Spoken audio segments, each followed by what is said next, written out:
Welcome everyone. Welcome to It's a Crime. I'm Linda, for those of you who don't know me. Today we are going to go through day 2 of Chad Daybell in court. And crazy how we're doing 2 nights in a row.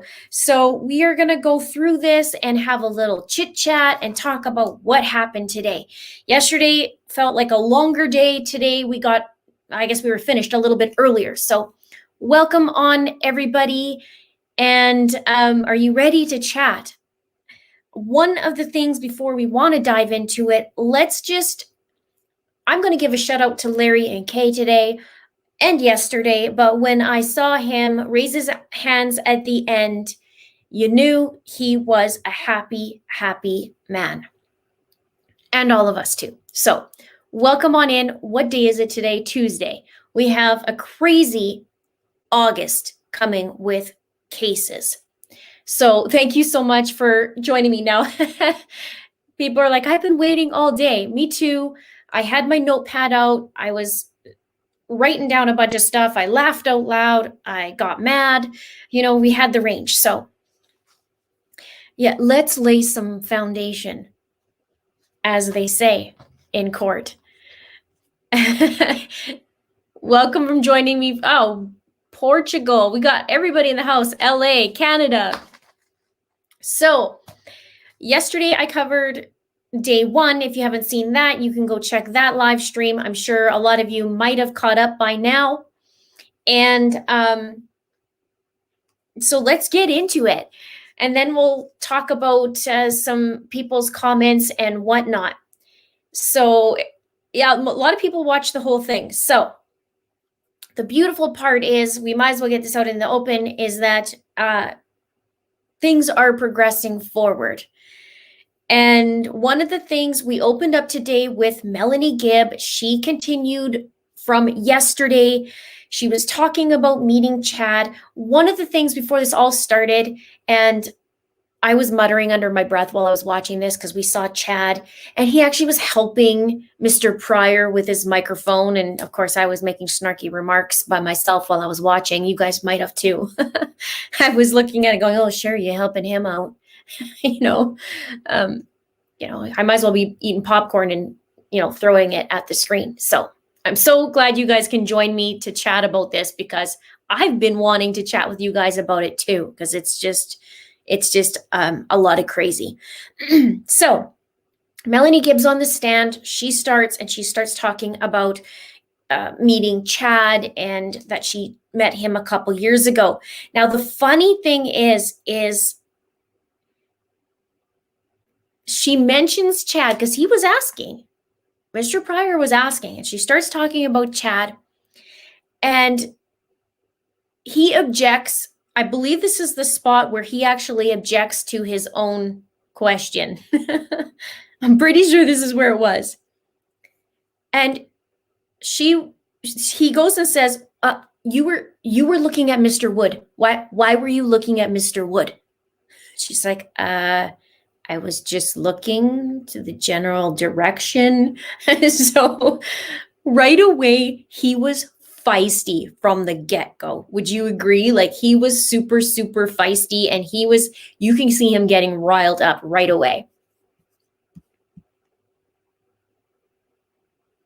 Caprito von Reneslem. I think that, hopefully I didn't get that wrong. Do you have hopes they'll be indicted in both murders, like real hopes? I am so hoping. That's all I can say. Every day I'm like, please let it be more than this, please. I think it's coming. I really do. I think it's coming. There we go. That's so sweet, Amanda. Thank you. Everyone take a second to like this stream. So welcome if you guys are just joining me. I just started. We're talking about the opening, Melanie Gibb, Mr. Pryor. He's getting a little feisty, and he objected at his own question. And that's when the judge says, okay, listen carefully to the question, to Melanie. And he says, well, why'd you look at Mr. Wood? And he was getting just riled up. The best comment of the day that made me literally laugh out loud is, he says, And I put this in my community tab. He's like, Mr. Pryor says, sorry, Judge, I heard voices in the corner. I immediately was saying, oh, it's because you're hanging out with Chad. Sorry, Judge, I heard voices in the corner. You got to pick out the little things that make you smile, because some of it is absolutely pretty sad. Thank you, Mary. Thank you so much. Thank you. If you have a question, feel free to add that in there, and then one of my mods can bring it to my attention. If you have a question, I'd be happy to answer it. And Vicky, thank you so much as well.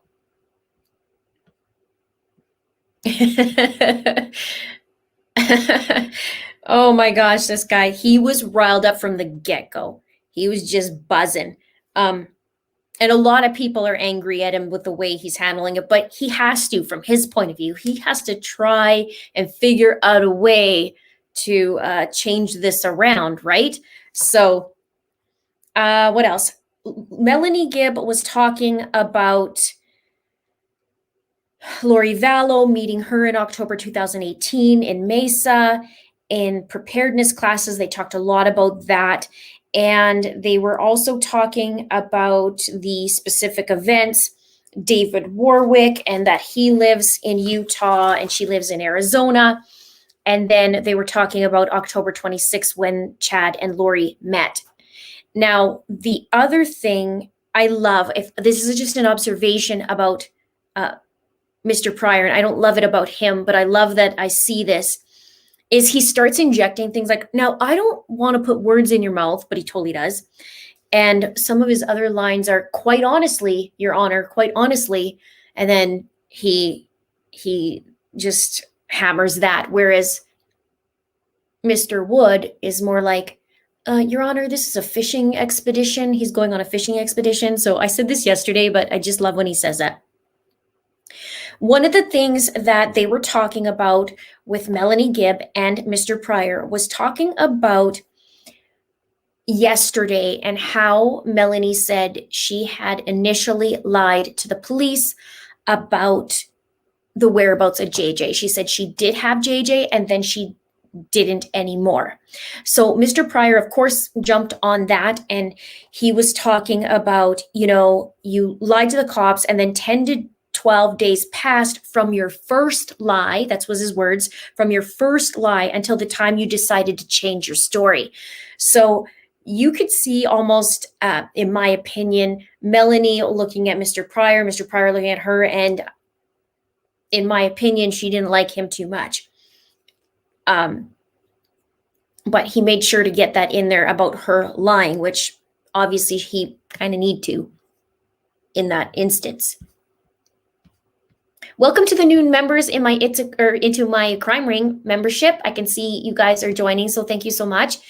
And thank you so much for joining me. We're just running through this court case. I'm sure you guys have probably caught up yesterday and now catching up tonight. Terry Dalton says, if Chad is in custody, how was he free to walk around and follow his attorney like a puppy dog? Oh, I see what you're saying. Well, I saw earlier that he actually had a bulletproof vest on and then walking in, and then he could follow him like a puppy dog. I did see that earlier. Good question, though.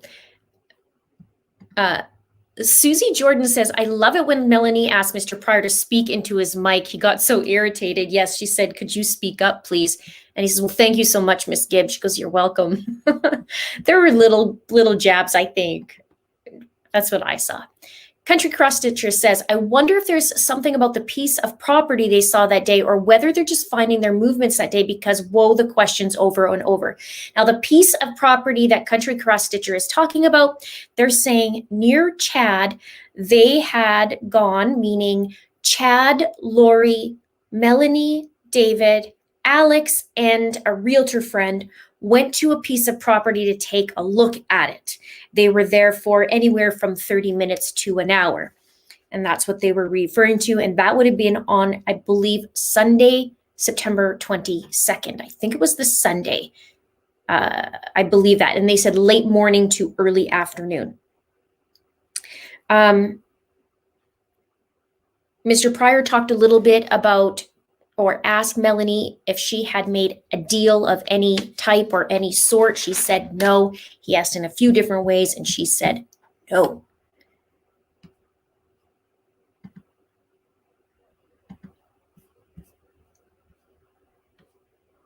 And he did talk about Alex and Melanie quite often, about a strong relationship, and he kept saying a strong bond, strong relationship. That was very interesting as well. Yeah, I don't want to put words in your mouth, but isn't this true? And I love that your name is Lori, but not that Lori.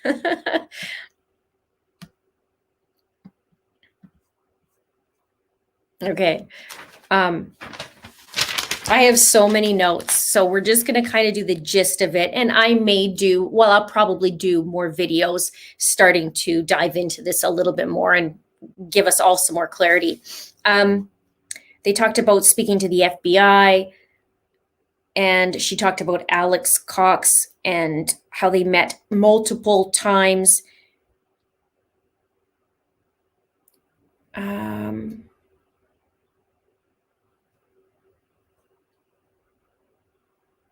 What else? Extremely close, like constant questions about that. Then they talked about the recording and how Melanie recorded the conversation with Chad and Lori and Melanie. I did on a break. I watched it again. I listened to it again, and I am going to be doing a video on that, so I won't speak too much to it on tonight.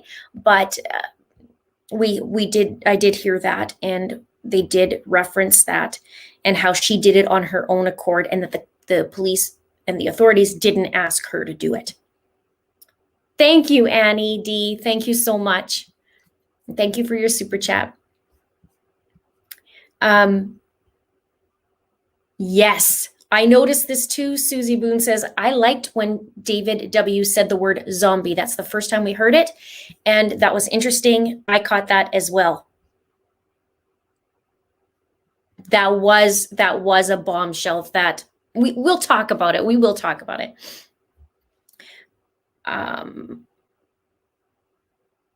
So that's when Mr. Pryor was barreling Melanie with all these questions.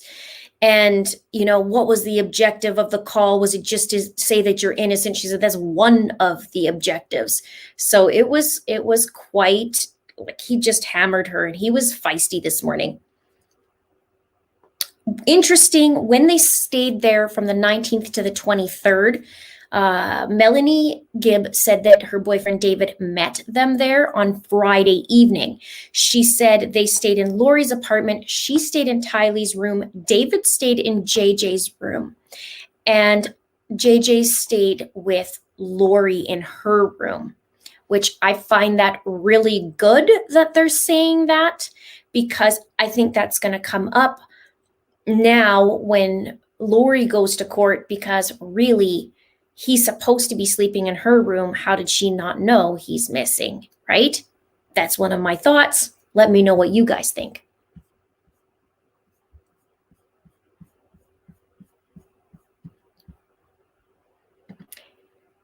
Dina Jen 21 says, love your channel, new here. Welcome aboard. Glad to have you here. We have a really awesome community, and tonight we're hanging out with, just 2,852 friends. No big deal.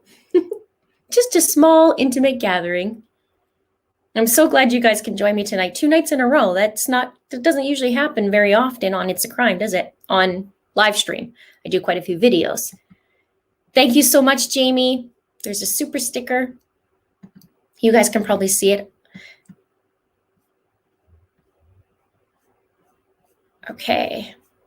Now, we were talking about them staying at Lori's house.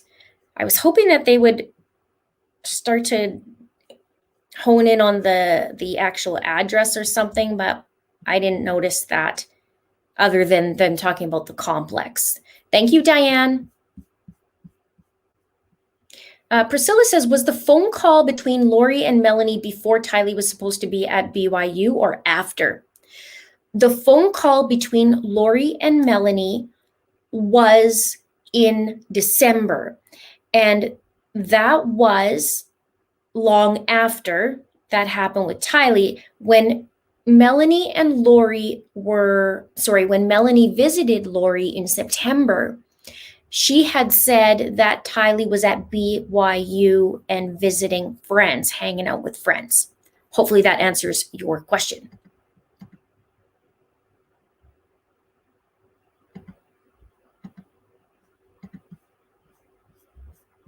Okay, now, I loved that they were talking about, oh no, let's back up. So they're talking at Lori's apartment.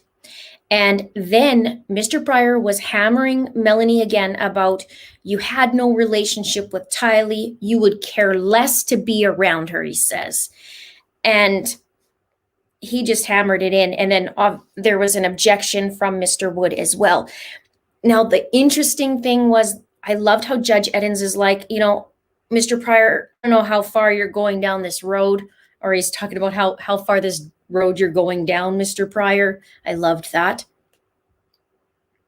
And Mr. Wood's talking about, well, he's sneaking in a statement of this and that. So they make a good, I guess they make a good team, like, not team, but you know what I'm saying? Such a contrast to the way Mr. Pryor handles things and the way Mr. Wood handles things, in my opinion. Susie Jordan says, did you find it ironic Lori called Chad on the day of the excavation? I wouldn't say ironic. That was an interesting conversation in itself. There was a couple things I wonder if you guys heard, because I did write down, and it was really, really hard to hear. Even the judge said it was really, really hard to hear, and he had to hear it in his chambers.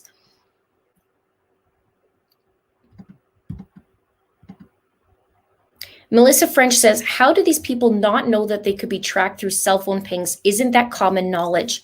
Yeah, one of the interesting things is I had a viewer say to me, which was, she made a very good point. She was talking about being a trucker, and a lot of truckers know about GPS and all these things. So she made a really good point, like, as if Alex didn't know or wouldn't know that this cell phone would ping. So I found that her talking about, you know, being truckers, they know quite a bit of that. And Alex was a truck driver. So that's interesting to me. I love how she came up with that or mentioned that. I think that's really, really smart. And she makes a good point. I wonder how that's all going to go down once we know more. What else? Then David Warwick was also up. They had a lot of issues with hearing. One of the things, let's back up. Actually, I wonder if I wrote this. I think I wrote it down because Mr. Pryor was full of little digs today. Back to sleeping in the room with his mom.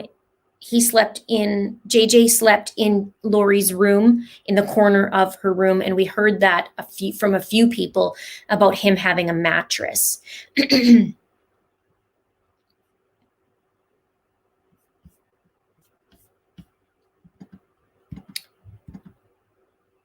Thank you, Marie, and thank you, Mary. Thank you so much. Awesome. Pixie Dust says I ordered my It's a Crime coffee mug today. Awesome. Enjoy it. Enjoy your coffee while you watch. Let's see. They're still talking to Melanie. They were talking about this King Noah. Now, I'm going to do another little dive onto this and talk more about it.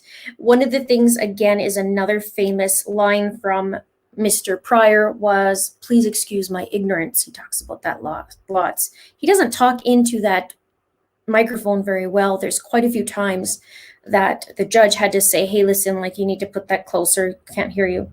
And quite honestly was his other ones. They were talking about breaking commandments and adultery in this King Noah and Alma story. So I think this would be interesting in another video.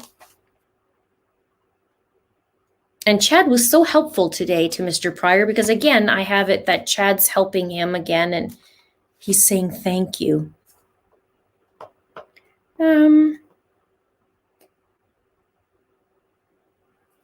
David Warwick came on. He also was talking about meeting them on that property. He never met Tylee, but he did meet JJ on September 21st. And he saw Chad 3 times over the weekend.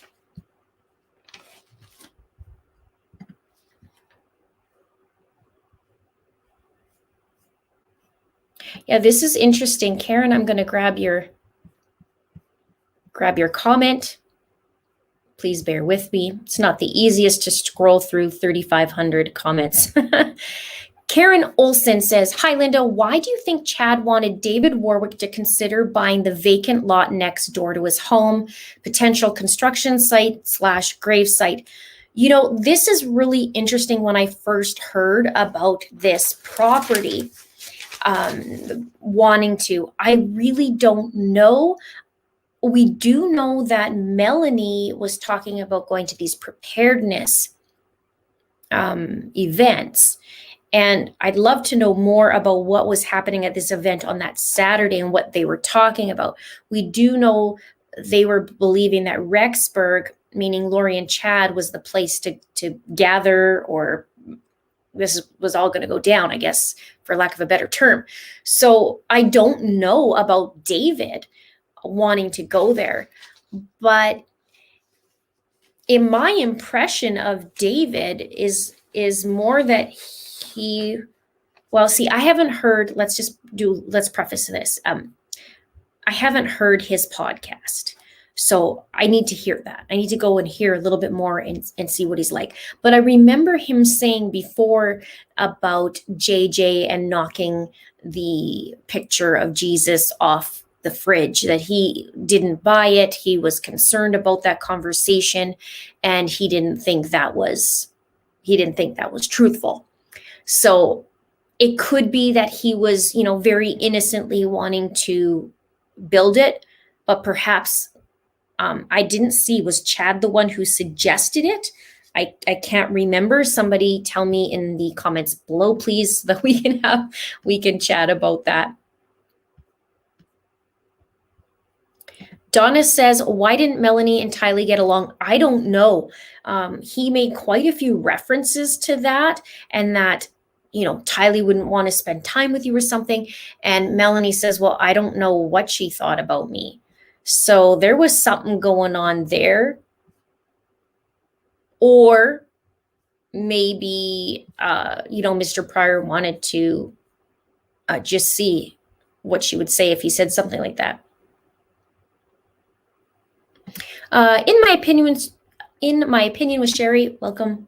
Nice to see you again. How long before the real big trial? They were saying it's going to be January, I believe, is what they were looking at, if I'm correct. And Chad is going to be, though, in the next little hearing is on, help me out, August 21st, was it, guys? I think. But they were talking about January, if my memory serves me correctly. It's been a long couple days.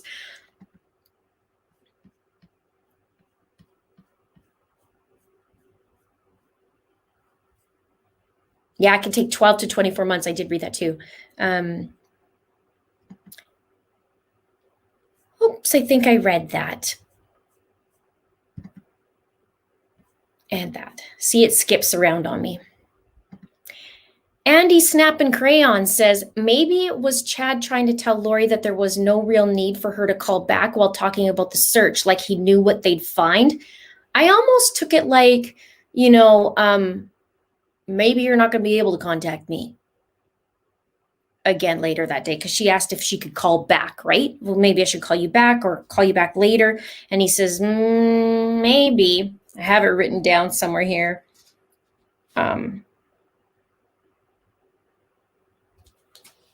One of the things that I want to go back to, maybe it was in my notes here, is that how Mr. Pryor kept pushing Melanie Gibb, saying, well, and you don't have an auditory problem or a medical condition. And he kept just hammering her with that. It's like, I don't know how many times I should go back and count.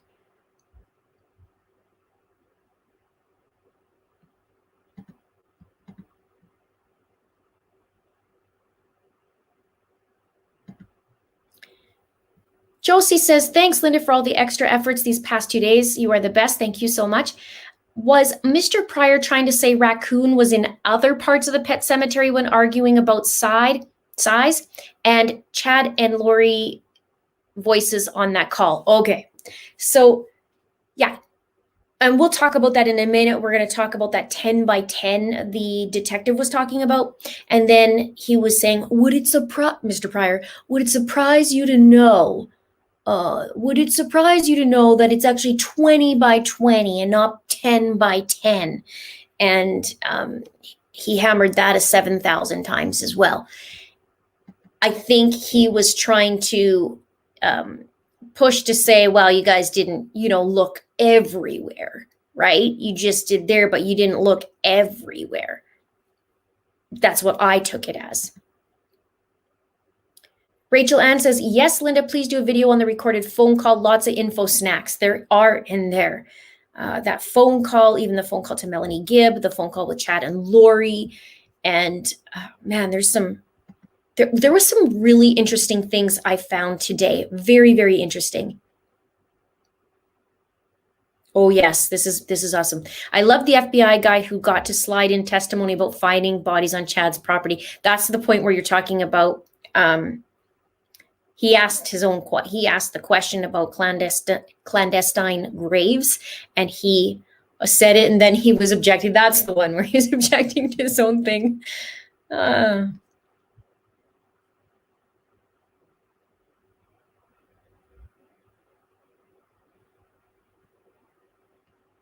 Joey Faith says, would it surprise you? New merch. Would it surprise you?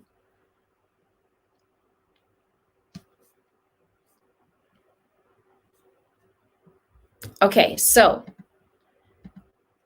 let me see what else. Thank you, Sarah.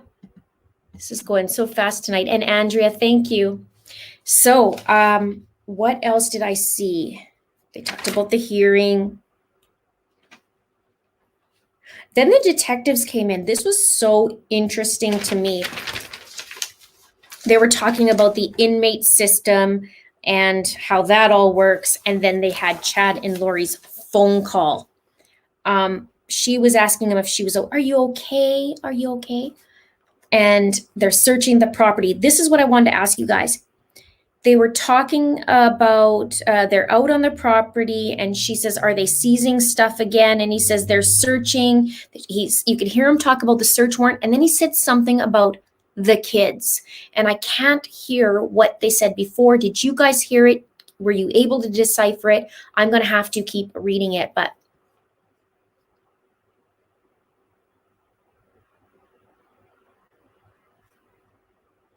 I couldn't hear when he was talking about kids.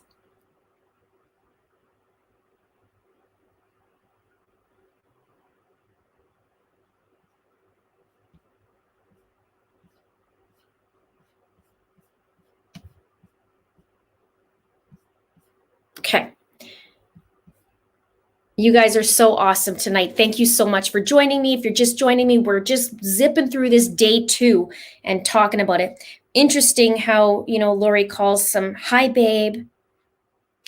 And basically, what do you want me to do? What can I do for you? And I remember hearing Lori talk about pray. And I love you so much. And I'm sure all of you guys were gagging at that point. Should I try to call you later, was what she said. Should I try to call you later? And he's like, well, he kind of was hesitating. He's like, I don't know. Probably thinking, I don't know. Once they dig that up, they're probably not going to be able to answer the phone call.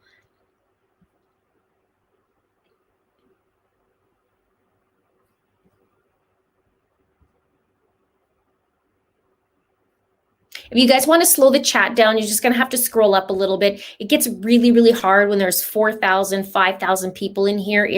I can't slow it down. So just scroll up a little bit so that you can control how fast it goes. Hopefully YouTube will figure that out.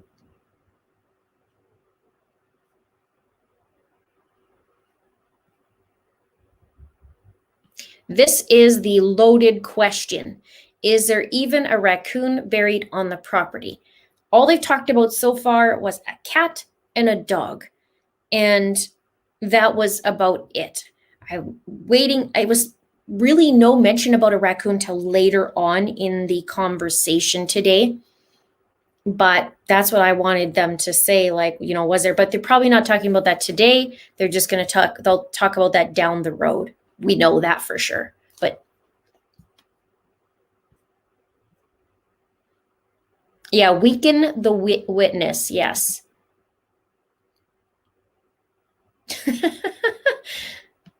Desperante, you have an awesome comment. I'm going to find it. Hopefully they'll figure out how to do this on my chat. Maybe I'll have someone helping me soon with this. Desperante says, we can send a man to the moon, but we can't get an intelligible recording of these two evil goons. I think Chad mumbles. I find he mumbles. And maybe they can clean up the audio a little bit more. I know the judge had to go in his chambers and listen to it because it was really hard. It was hard to hear what he said with kids. I don't know if there was words before or if he just stopped and said the kids, but Chad totally mumbles. I agree. I'll just chuck that up on there. Thank you to my mods tonight. Thank you so much for helping me out. I really appreciate you guys. Cece says, I was watching the end of Profiling Evil stream from the end of day 2. Someone made a comment that Chad was a suspect in a previous murder. I know there was chatter about that, about Kiplin Davis. And my understanding is they went to the same high school, something like that. And a lot of people were talking about that. Maybe one day, once I'm finished my Charles series, I'll start going backwards. I just saw Profiling Evil's video on their bat, which is awesome. And I was watching some of the things that I thought, and they didn't cover in that video because they were talking about the bat. So maybe I'll make a video and then talk a little bit about what they said and then my thoughts.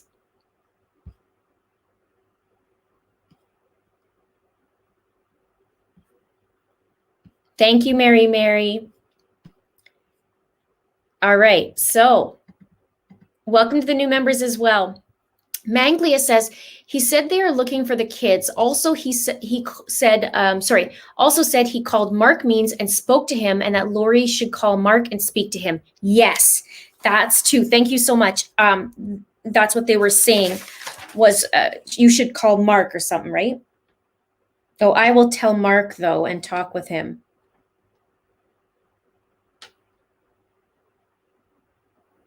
So we'll see what transpires.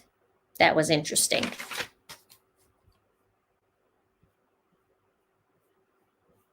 And that call was at 11 o'clock. That was around the same time that he tried to flee, but John Pryor says, my client didn't try to flee anywhere. He's always fleeing, this guy, in my opinion.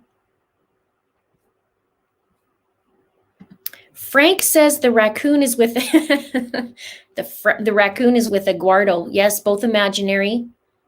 Yeah. Really great comment. That's pretty much where the raccoon is. Thank you for your comment and your super chat. Eduardo. Don't get me started on Eduardo. Actually, we have a emoji if some of you would like to show everyone the emoji of Eduardo Omeletto. Summer Dawn says, bringing up the text about cemetery murder charges coming bald when he gave a ruling. I hope so. I hope so. What was interesting, I loved the guys from the FBI talking about this. Well, we'll talk about this now. That's fine. We'll talk about this now, and then we'll get into the other agents and how they were talking about taking their texts, how he looks for patterns, and noticed how this one text about the cemetery was different than all the texts to Tammy. And they said usually it was like, to go to the grocery store to pick something up, but this day was different. And interestingly, the FBI agent had two tasks. One was that, and also to take tips from the Yellowstone pictures and sighting or pictures in that day. So he was taking in any tips. So he had two thoughts in mind. He knew about that September 8th date. And this is this one weird text that was coming in that he goes, this is different, and looks at that and then says, okay, there's something to this, and then reads about the raccoon. I find that fascinating. I also found it fascinating that they had texts from July 19th, was it? Do you guys remember? I have it somewhere here. July 29th was the range until October 18th on Tammy's phone, July 29th. So 2 weeks after Charles died. Hopefully they're going a little bit before that, which I'm sure they are. Susie McFarland says, warrants have to be specific as to real and personal property. They must state where they are going to look and what they intend to find. And interesting, when they were talking about the search warrant on Chad's property, they knew the week before that they were going to go and search. And I found that interesting as well. So I was like a sponge today, just trying to soak up everything that they were talking about because it's very fascinating. 1 week they were already assigned roles as to what they were doing. And he said, to secure the scene, make sure the team is safe, who exits, who enters. And he talks about the photographer going in.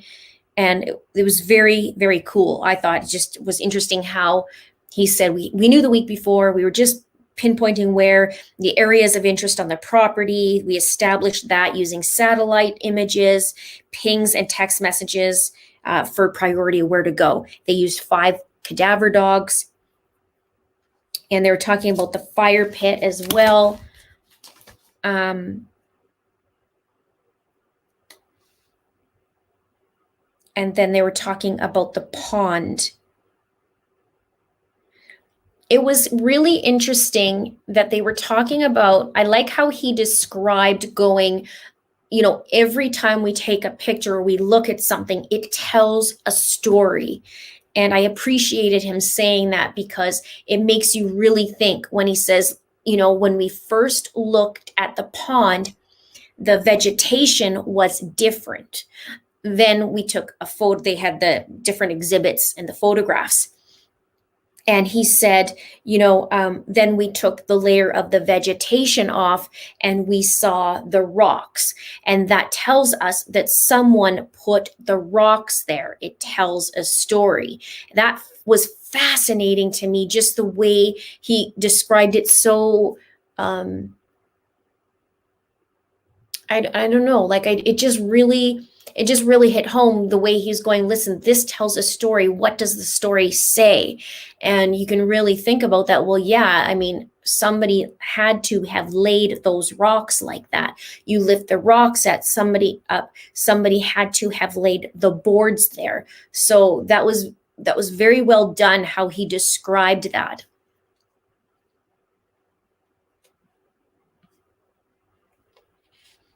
Oh, wonderful. Someone on East Idaho News transcribed it. Absolutely. You can send it to itsacrimeandashame@gmail.com. Really, really appreciate that. Thank you so much. Thank you, Mary. Any questions you have, you can certainly ask them. I see you, and thank you so much for the super chat. I appreciate that very much.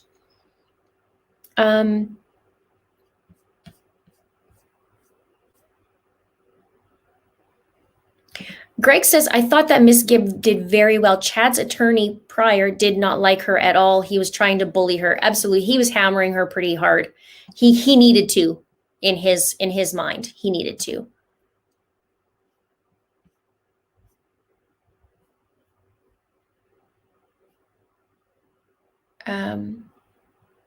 Yeah, that's a good question, Maureen. Why so shallow? The graves were 2 feet deep. I found that interesting, especially because we know what Chad did for a living. And so I don't know why, I guess I can't really articulate why, other than he did that for a living. He would know how to do these kinds of things. I'm not sure why he just went to 2 feet, because they did talk about that, was in a few different things, how it was very, very shallow. Unless it was a time constraint, but again, he knew what he was doing. So good questions on there. I'm not sure. Yeah, layer by layer. How he said that, layer by layer. You know what creeped me out, and I did make notes on this, is when the prosecution was bringing up the exhibits, and then they had to bring it to the defense table, and they were looking, Chad, like you could see him like looking like almost like this, like out of the corner of his eye. I can't even do it because I'm not creepy like him, I don't think. And he just kind of was doing one of these to take a look what was going on. I just thought that was really creepy, and he really wanted to take a look at those pictures. That creeped me out. What are your guys' thoughts? Let me know. Eduardo the raccoon. Linda, I started wondering if Chad and Lori had Alex take the bodies to Chad's so there would be a cell phone ping. Now Alex dies and can be blamed. Thoughts? Whew. You guys are so good at the questions.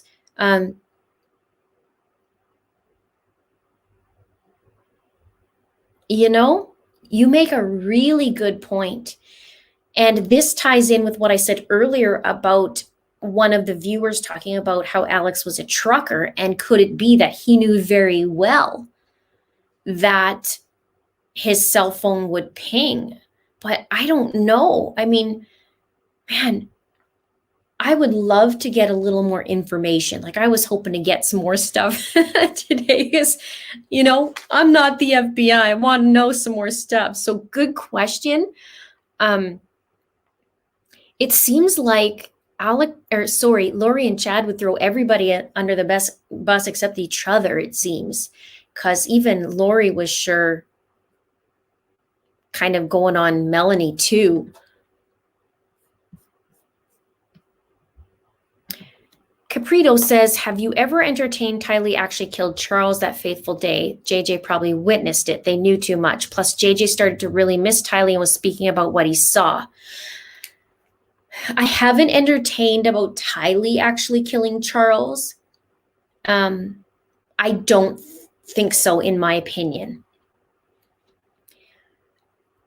I question about how long JJ was actually in the house that day, because that was not mentioned anywhere, but we haven't seen Alex's statement from the actual police station.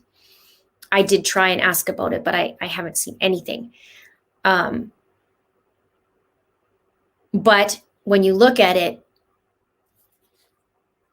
Charles is gone, Tylee's gone, JJ's gone, Alex is gone, one woman standing, still alive. I really don't, I just don't think about Tylee, but I mean, hey, I could be wrong. I don't know. The video that I saw about the bat on Profiling Evil before I came on tonight was very interesting in what they had to say. Some of the things are like, ooh, that's good. And some of them was like, oh yeah, okay, I thought of that. Now you guys are answering my question. So I'd really love to dive into that. But I wonder if Chad was there. Interestingly, we heard in court today that Chad was quite a bit in Arizona as well. So let me ask them. I wish we could find out sooner than later, because this is This is really just, was Chad there between June 28th and July 11th, 2019? My bets are on yes. What do you guys think? Do you think he was in Arizona? Let me know. Thank you, Elle. Bev says a professional gravedigger would know that Graves' earth settles. That's why he put rocks and panel on top of JJ's body. I love that you said that. I love that. Don't love that he did that, but I love that you said that. This is so interesting to me. I just got to remember that too.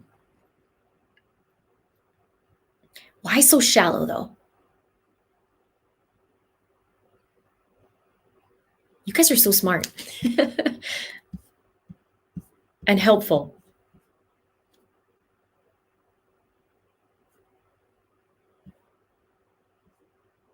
Okay.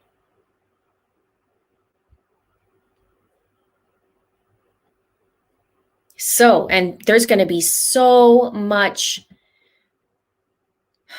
discovery to sort through. Ellie says, I'm so sleepy, but I won't miss your stream. No way. You did do a great job, Linda. Hello from Florida. Hello. Thank you so much. Keep your eyes awake just a little bit longer. We won't go all night. Sherry says, remember, they all thought they'd be gone by now with the 144,000. Therefore, shallow graves and not caring about cell phone pings. You make a great point. They also said, we don't think anybody would be really looking when these things would be happening, is what we heard in some of the interviews, I believe.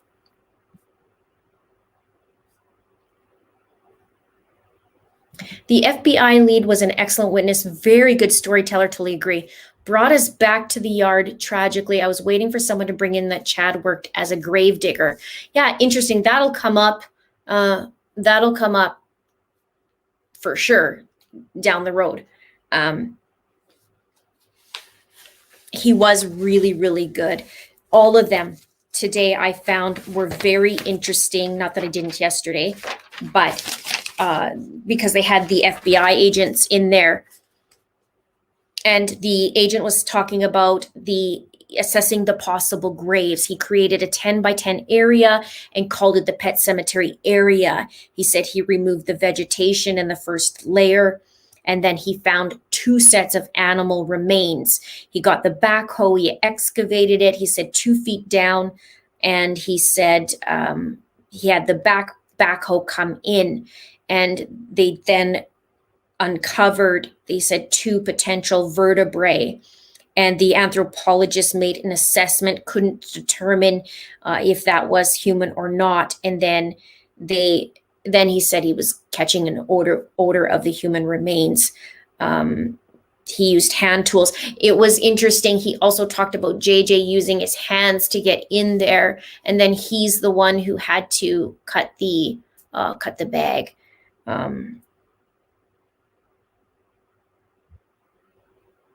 And they talked about the pelvic piece finding. I mean, what they were describing was, I mean, it's worse than horrific. And you can't even imagine that a human being would do something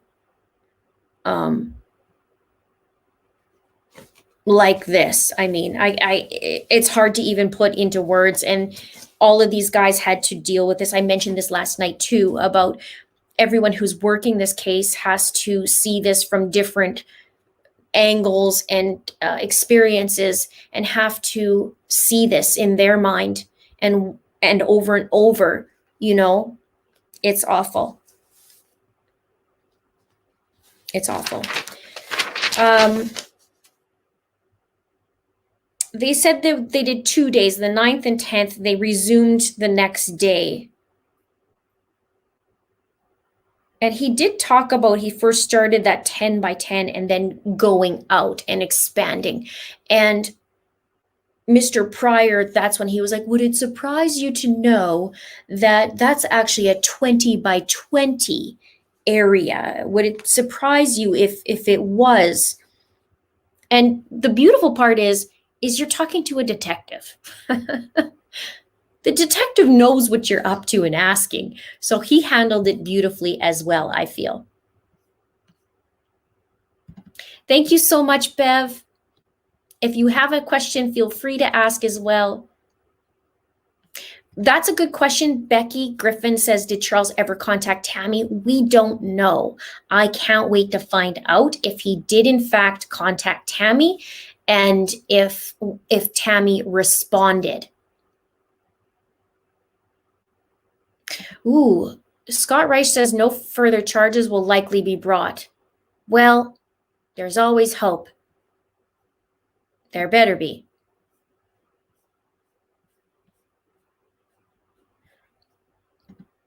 Sarah Morley says, Linda, I love your channel so much. What did you think about it coming up that Melanie Gibb didn't think much of Tylee? I don't know what was going on there in the dynamic. We haven't heard very much other than they just really didn't have a relationship. I don't know what's going on there, but clearly there was something that he wanted her to bring up today. So I'm going to have to look in some of the previous interviews and see what there was reference to, because I just can't remember. I know Melanie Gibb talked about Tylee, but she just kind of said never really had a relationship. I'm wondering what was more to that, because he really seemed to want her to talk about it or get her riled up and maybe slip up and say something. So that's interesting to me.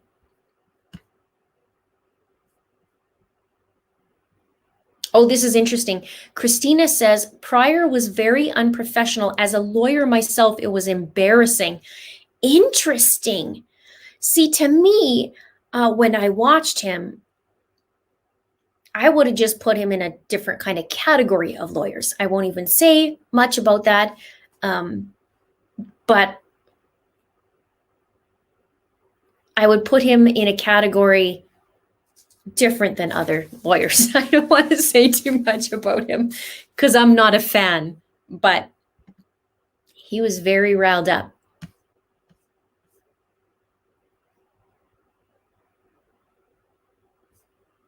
Okay, so let's see. These are jumping here. My comments. I'm so sorry, you guys. Donna says, I get dizzy from all the chat, but don't want to miss anything. You and me both. And I love that all of you guys are in here. Maybe we could figure this out and some other people have some really handy dandy ideas to help the chat.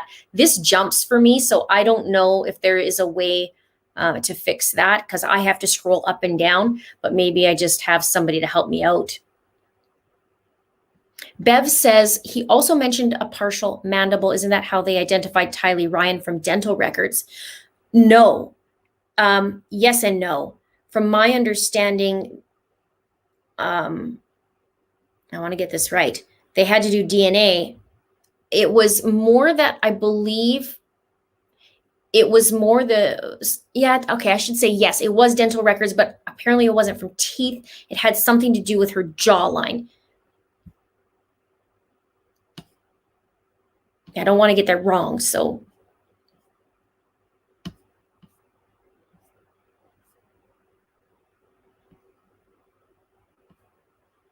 I think charges are coming too.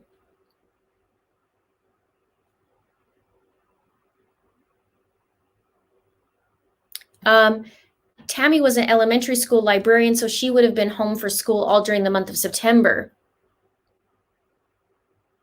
I'm confused.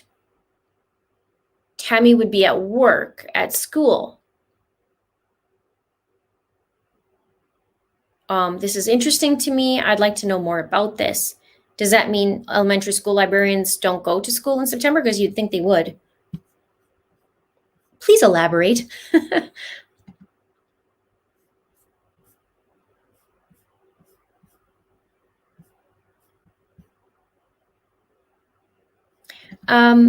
Amy One Hot Mess says, hi Linda, love this channel. Thank you so much. Do you think it's possible that Alex's autopsy was released as natural until they had Tammy's autopsy to compare? I think when Alex died, since it was December 12th, this just started going on about the missing children. So now there, yes, in some aspects, I see what you're saying. I'm sure they have Tammy's information. I shouldn't say I'm sure. I'm guessing they do. We just don't know about it. But I wonder what's going to happen with that, because when I first covered Alex, I thought, okay, history of that sounds pretty, sounds kind of like it was natural. So I did question, maybe, maybe not, but I didn't do a deep dive. I just did a mini thing on it. Now I'm not so sure. And there's a couple of comments that was made about Tammy. Here's the other thing. There was some fibbing from Chad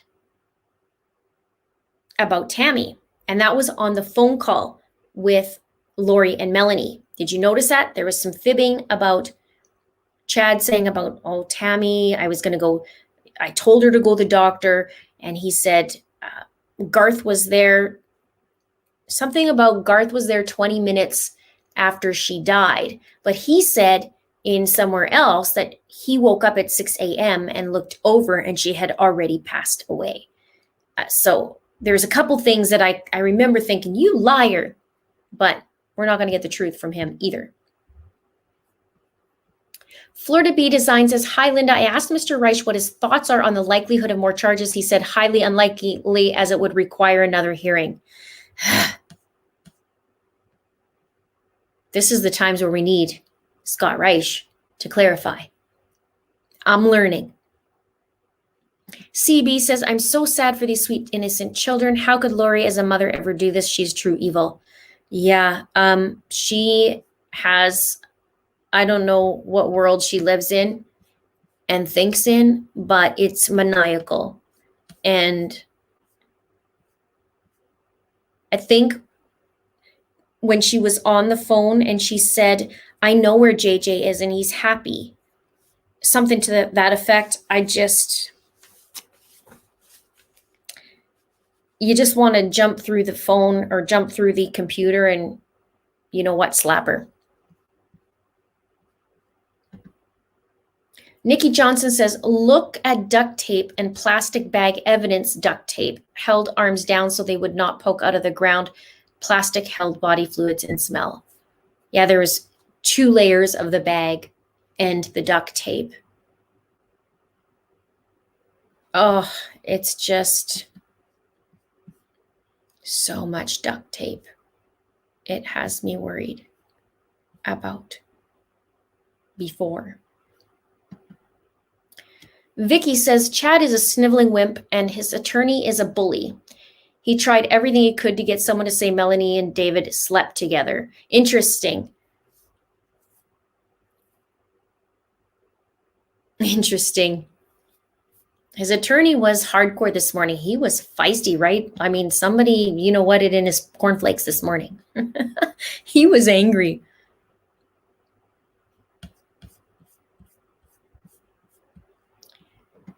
Kat SC says, I can see Lori killing Charles and Alex covering for her. Oh, I can see Lori killing Charles and Alex covering for her, and the kids knew what happened, so they had to get rid of them. I mean, teenagers are smart, and that's what I want to bring up. Tylee's biological father died the year before, in April. Now in July, her stepfather is now dead. And things are starting to get a little weird. And Alex loves Lori and is her protector. Even she said it on the phone. And like I said, the last person standing is only Lori. Everybody else is dead. Although I question if Chad was there that day at Charles or at Lori's when Charles died. And I also question if he wasn't there that day, if he was there in the surrounding days and the surrounding weeks that Charles died.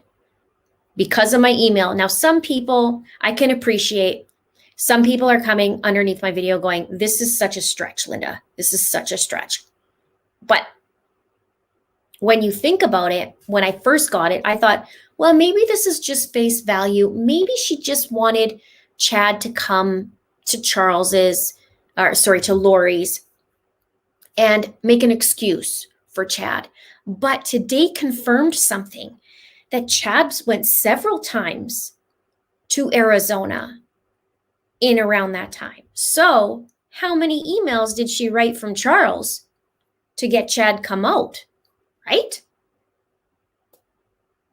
So I'd love to know that answer, if there was how many emails. So I know if people haven't been following my videos or seeing my videos, maybe on the first get-go, they're seeing, who's this girl talking about this coded email? This is totally a stretch.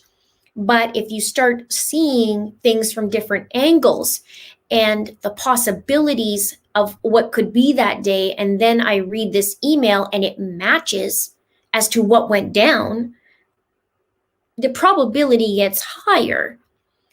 And Chad was there for Tylee, there for JJ, it seems, and for Tammy. Why wouldn't he be there for Charles?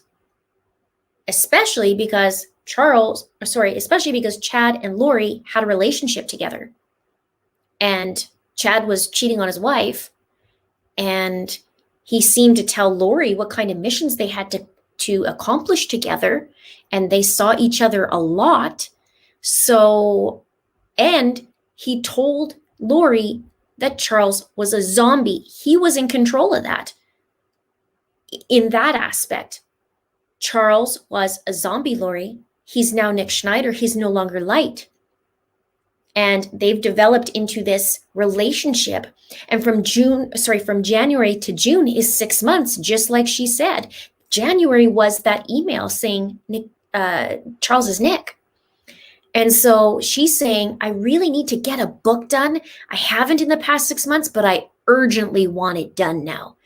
Yeah, you urgently want to kill Charles because you planned on getting rid of him in January when you had $35,000 stolen out of Charles's bank account, but something didn't go right. So 6 months later, she has the urgency to get it done. It's no coincidence that 1 week after she goes back to Arizona, she writes this email to Chad saying, come out, I want you to help me with my book, aka Plan to Kill Charles, and I'll pay you well for it. She mentions the insurance, she mentions reference to baseball, which we know there's a bat, and the audience would relate to her stories, because she's pretty good at it. She gets away with quite a bit, in my opinion. So it's a very important video. Some people may not agree with me, but it's going to start. Let me rephrase that. We might just find out that Chad was there either that week, the surrounding week, that day, that morning, perhaps even, or the night before and slept with Lori. We don't know. But I want to know more, and I want to know where he was, where his cell phone pings, how many he had, 2, 3, 5, 7,000, however many. And I want to know if he was there in Arizona. Sure sounded like it, because they were talking about how Melanie hung out with Chad and Lori in Chandler in July. So where were you from the 28th to the 11th? Tell me, Chad. Because I'm betting you were in Arizona, and I'm betting you had something involved to do with this, because he definitely made sure. Let me rephrase that. It seems like he injected himself into Tylee's story, JJ's story, and Tammy's. And why would Charles be left in the dark? Right? That's how I feel. I'm so strong on this now. Some people are like, no, Linda, this is a far stretch. No, but if you think about it, if it was just face value, and she, in the sense she wanted Tammy to just give a reason why Chad to come out, then where's all the other emails for the last 6 months making excuses for him to come out?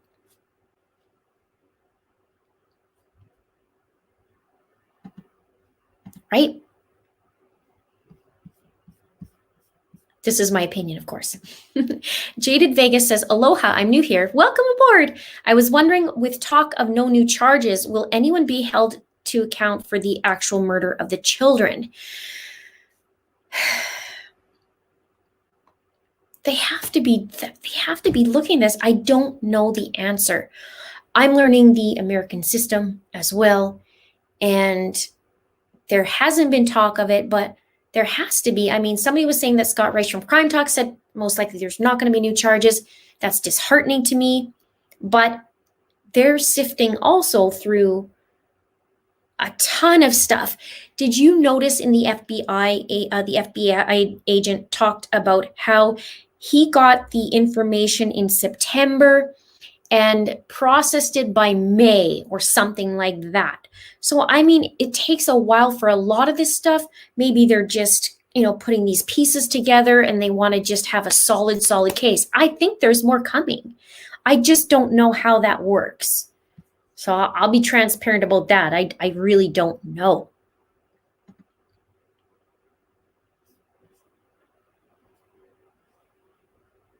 And the pool party, was Chad at the pool party? Good question. Good question, Lise.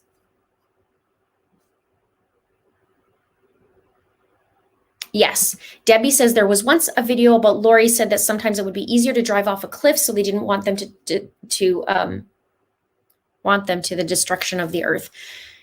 Annie Cushing, Tylee's biological aunt, was talking about that too, that Lori said to her, well, sometimes I think it's just easier if we all just got in a car and went off the cliff. Something about that.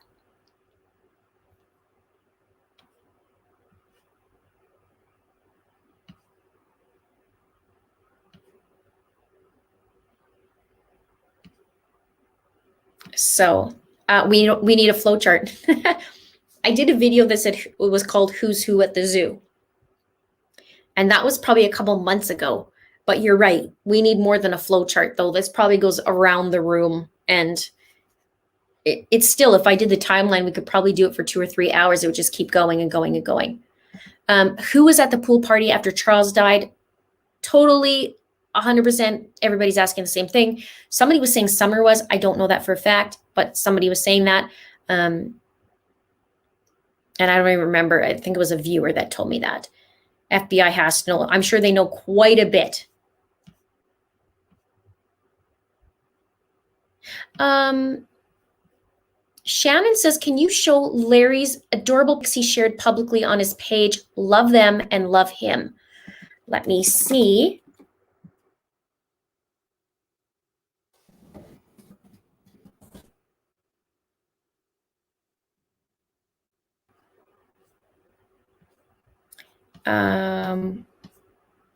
Adorable pics, or is it just, I'd have to see which ones you're talking about, and then maybe I can. So I don't see. I saw ones with, what's his name? Oh.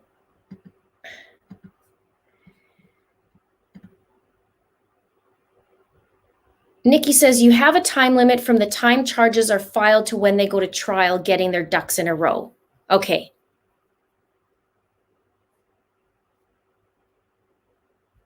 Well, they better get their ducks in a row quickly. Scott Reich said if there are more charges, then there would be another preliminary hearing, that it wouldn't be added to this hearing. Okay, I understand that. Rose said, I was hoping the light and dark chart would have come out. I'm sure that's coming.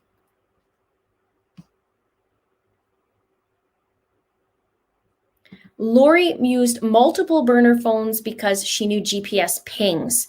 She grabbed Charles's phone and keys multiple times. Very good chance she grabbed Alex's phone and used a grave site to set him up. Interesting theory. One of the things when I was watching the body cam footage the day Charles died was when the officer was asking her phone number. Now that we knew the burner phones, and I'm totally in my head going, yeah, which one, officer? Which my three phones? Which phone you want? Which one?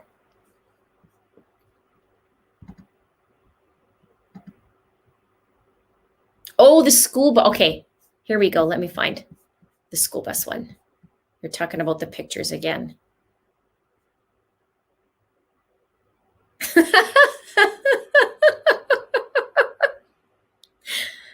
Okay, I'm totally sharing this. We love Larry. Okay, I'm gonna show this. This is, yeah. Okay, hang on. Share screen.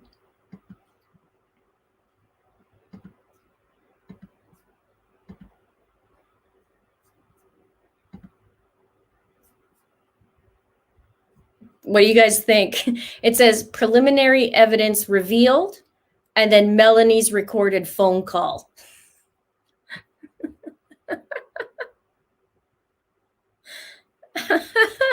That's good. That's really good. What did you guys think of that?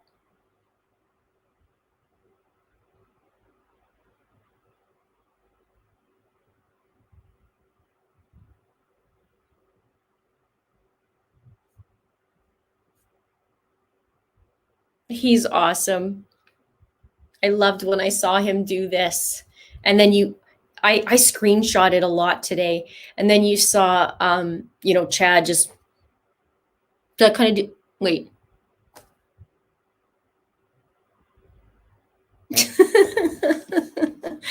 I try hard to, I don't know if I can replicate him. This was good. We love Larry. And Kay, all of them.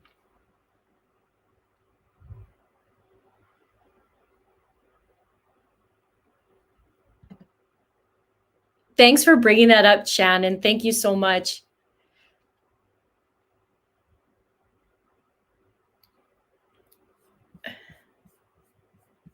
All right, let's see. Scott has something there to say. Thank you, in my opinion, with Sherry. Scott says, I'm not surprised nobody is commenting on Lori's cheerful disposition after spending 4 months in jail. I comment on it all the time. Being jailed has not cramped her cheery disposition. No, that's the best way she knows to fake it until she makes it. Pretty much. Even when the cops show up at her door and are like, knock, knock, knock. Hi, Lori. Yes? What is this? What is this? I mean, like she knows how to turn it on. That's for sure. But I loved that they knew she was up to no good. Like they had a sense like something's not right with this girl. And let's see what else I have here. Yeah, there was a lot not right with her in that phone or in that body cam. I guess we could only hear it, but there was a lot wrong with that and how she used some interesting words. Again, I'm going to do a video on that. One of the other things too with the FBI agents, he mentioned several times, hundreds of videos, hundreds of pictures. I find that very interesting. And I believe he's referring to Yellowstone with the way he worded it. So I'd like to know, unless he was saying that from the phone, but he said hundreds of videos, hundreds of pictures. What else was there, you guys? Because there was a few FBI agents, and I liked they were talking about emails and text messages, and they read the text message. Of course, we knew they would, but they read the text message out loud, which was great. One of the things at the end was, well, Mr. Wood obviously talked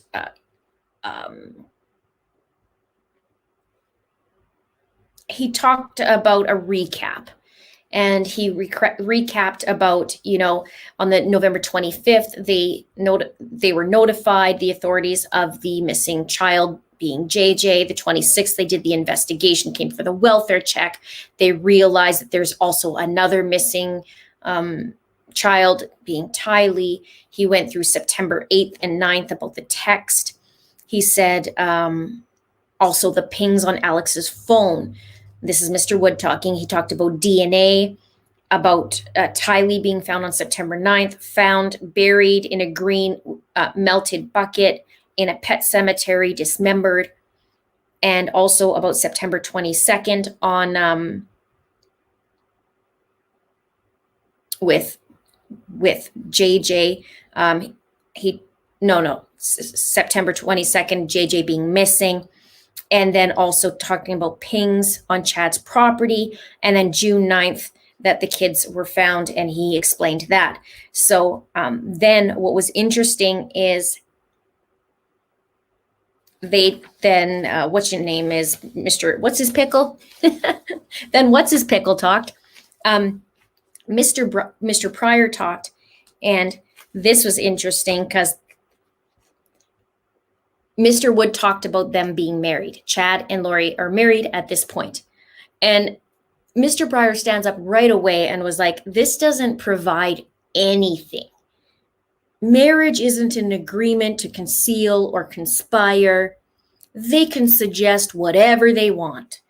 And quite honestly, as he usually talks about, quite honestly, they're not even close. So he basically said, I want them to dismiss these charges. There's no any near type of evidence, and he's going off.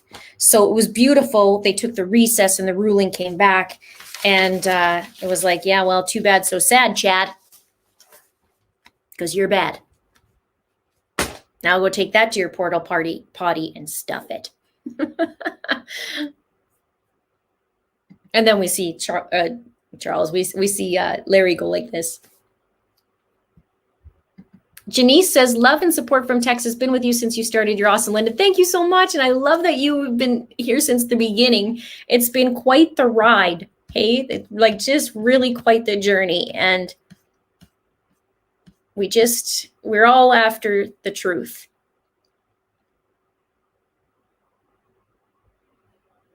Megan says, yes, marrying someone shows that two people are not close, not like brother and sister.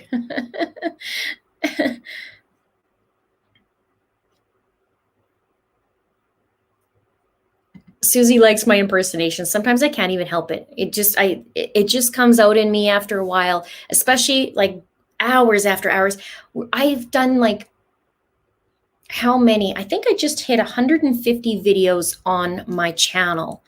And I think like 70 of that are Lori Vallow or something like that. So when you think about it, I think it's like 1,200 or 1,500 hours into this case, or more, who knows? Because I mean, my brain's always working on this case. And when you think of it after a while, it's just, you start to get to know the crap that goes on, yet I still don't know. We're just scraping the surface on it, but I can't even help it when I start talking about Lori, and like, she's still happy-go-lucky. Like even Melanie Gibb says, yeah, when I talk to her on the phone, she just sounds upbeat and cheery. I don't know if she knows any other way. Fleur de Bee Design says, curious if the gas station fast food Alex cell phone pinged to has any surveillance that may be released. Good question. I wonder too. Lori and Chad possibly pinning on Alex. I think it's easy in a sense for them to pin it on Alex because of his cell phone pings. However, we are forgetting something very, very, very important. There has been no mention of Lori's pings yet. And I think that's coming. But there has been zero mention of Lori's cell phone. I noticed that when I was reading the statements with the kids on when they were at Lori's apartment. It was about Alex's pings and whatnot. So it's coming on Lori's pings. I'm sure of it. I'm pretty sure of it.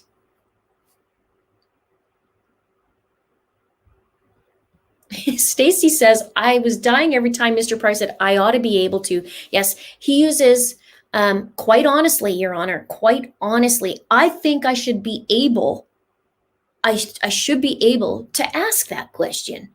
I should be able. And then he asks the question and he objects to his own question that the witness is answering. And I love that the agent was able to get that in about finding a child. Obviously not finding a child is what I was happy about, but being able to slip that in there. And he was just like, And that's when Mr. Pryor came unglued.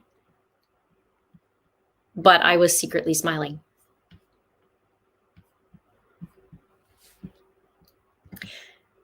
Andy says, did it seem like the Chinless Wonders attorney trying to make it like Lori and Alex had an inappropriately close relationship? Yeah, I find it interesting how he kept pushing the issue about just how close they were. How close, they're very close bond, that Alex seemed to follow Lori. He stayed with her. So I find it really interesting how that was pushed. And also, he was very much pushing the issue about sister, about Melanie and Lori being sisters, and kept pushing and pushing. And I think that was in reference to what I think he was referring to is somewhere there was a picture. And I think it said something about, like my sister or something. I feel like that's where I remembered it from. And I think that's what he was alluding to when he was trying to get her to talk about that.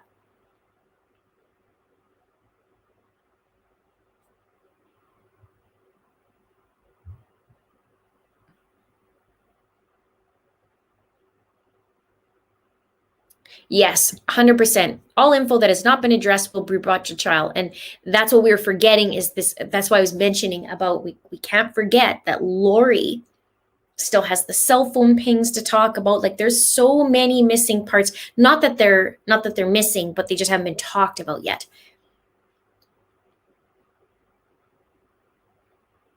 Vicky says, wait until they reveal who bought the duct tape and trash bags. Yes, and remember, I'd like to know, I wonder if he'd be that dumb. Remember Alex actually left Lori's house. That would have been the night that Tylee went missing.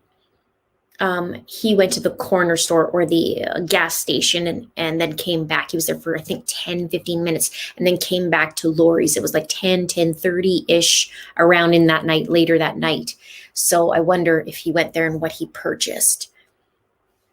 But interesting about the trash bags and how I was seeing another show where they were talking about the striations on a bag and the interesting parts to that.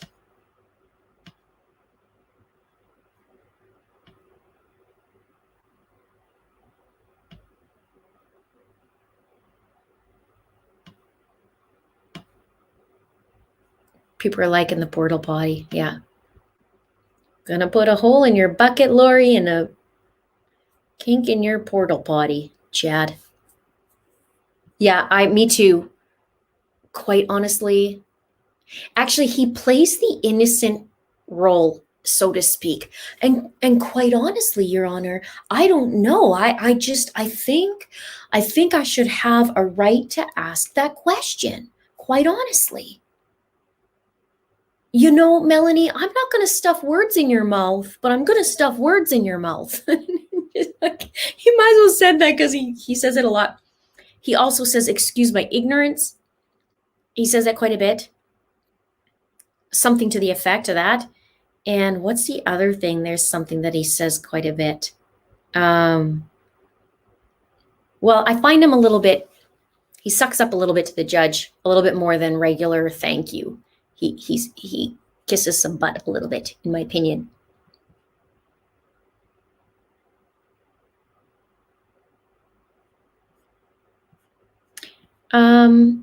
Vanessa says, Linda, I just love watching you covering this case. You don't miss a beat, sister. Good thing for you. You're doing amazing things. Keep it coming. Thank you so much. Well, my brain just keeps working. And sometimes I have to see something quite a few times to take a look at it. But then things start popping in and go, wait a minute. And then I do one of these. I should do a meme on, or a GIF, like just like that, me doing this, trying to rip things apart.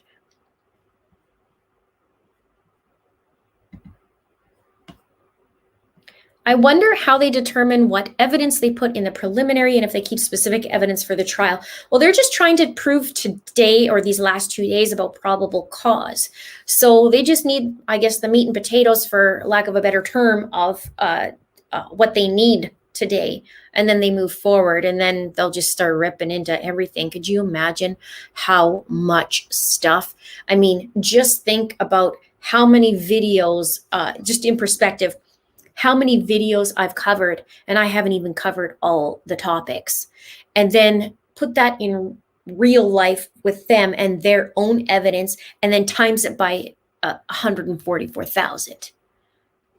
It's just, it's crazy, right? So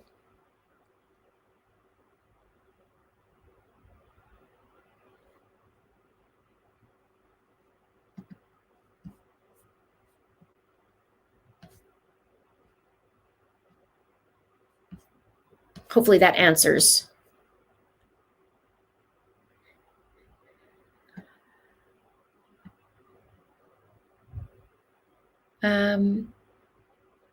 Body cam of Lori to be coming. Well, they had the body cam footage of the check, the welfare check, on November 26th, but we couldn't see it. We weren't allowed to see it, but we could hear it, which was good. And then we heard about the call. I have that on here. Okay, here's one of the things that in that call from Melanie, with Chad sitting with her, and Chad sitting with Lori. So all three of them, they were at that call December 8th. Melanie Gibb makes a phone call to Lori and Chad. This was interesting. She was saying about how he's happy, and JJ's happy, and he's in a something about being happy anyway. But she says, I had to move him somewhere else. That was a weird sentence to me. Think about it. If you had your child somewhere, not in Lori's position, just a normal human being, you wouldn't say, I had to move him somewhere else. I don't think. I think that sentence was very odd. I had to move him somewhere else. Huh.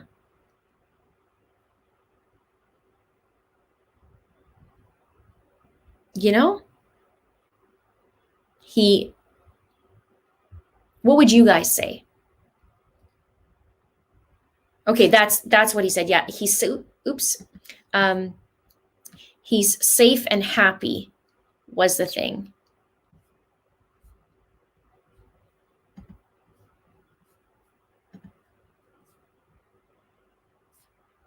Now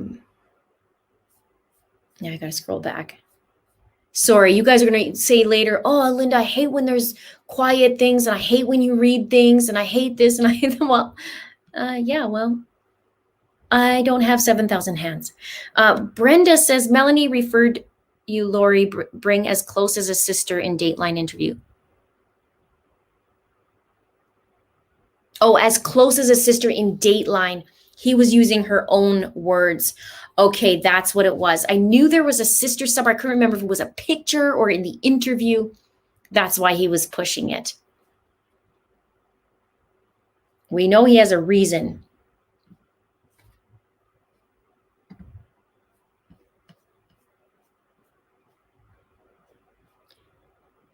Taylor says, are we giving up on ever seeing murder charges since attainments for trial are coming up because new charges need another preliminary hearing?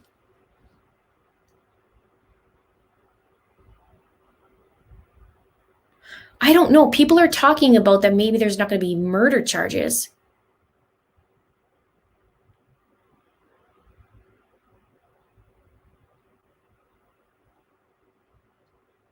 I don't know.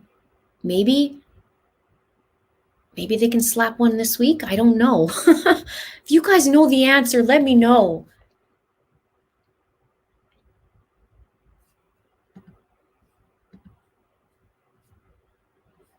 Sarah M says, I was watching Scott Reich's review of this case and wonder if the one shot Chad made at the raccoon was actually a bullet they will find went through Tylee's skull, and Chad was covering his butt in case Tammy heard the shot. I think Chad tells on himself, in my opinion. I think the text message was kind of double, like, woo, you wouldn't believe the day I had today, and he had to tell something, like he had to tell somebody. So it was like, you wouldn't believe it, there was a raccoon, so I had to get this, and I had to do this, and I had to bury him in the pet cemetery. But in one way, I agree that he had to cover his butt about what happened if they heard possibly a shot. And in the other hand, I feel like he wants to release what he actually did without saying. Does that make sense? Kind of like, I guess similar, but not quite, like how Lori will say, they're up to something. They're plotting something when really she's the one plotting. Charles is just smirky and jerky when really she's smirky and jerky. So here, I think Chad is telling on himself in a way, in my opinion, about why there's something buried in the pet cemetery and why there's a shot or something or how he did it. Quite possibly. Can't wait to find out the information on that, and what the authorities think or the experts think. But I want to know more about, somebody was saying she'd be home in September, but I believe she would be, no, she was working. She was working, because I remember them talking about even Emma saying about her working. So I'm not too sure.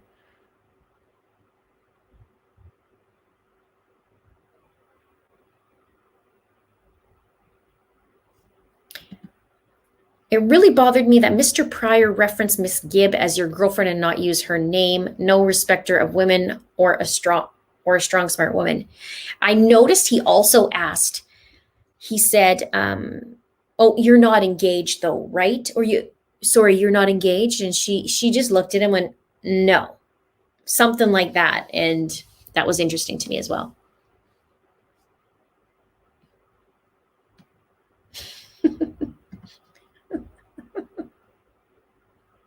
I'm just gonna leave it up there.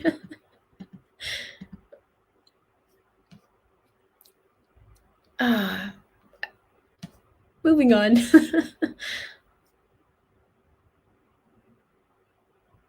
Oh yeah, this was good too. Okay, so RMW says yes, and Tammy was like, okay, because she was not used to him texting her so much information, considering all the other texts between them were 1 to 2 word texts, according to the FBI. FBI said, yeah, they were really short, what do you want for dinner? What do you want me to pick up? Those kinds of things. He said it was very different on this text message. What's interesting, I loved that he read it out loud, because the response, it was the first time the detective read it out loud. Because when it came, Tammy's response, when it was good for you, he read it perfect, like good for you.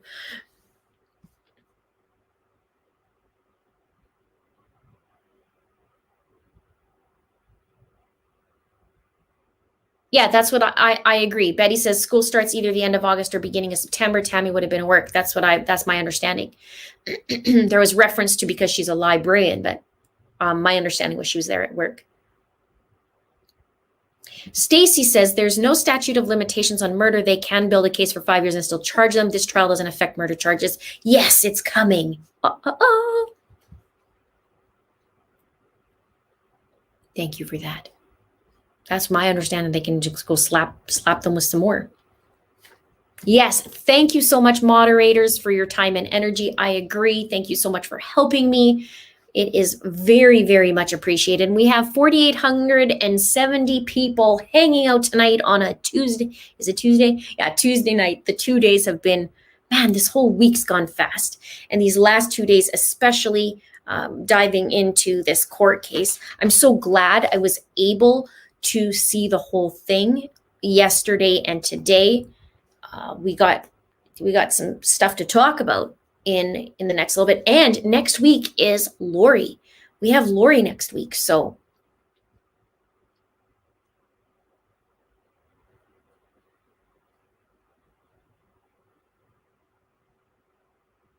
yeah, it's true.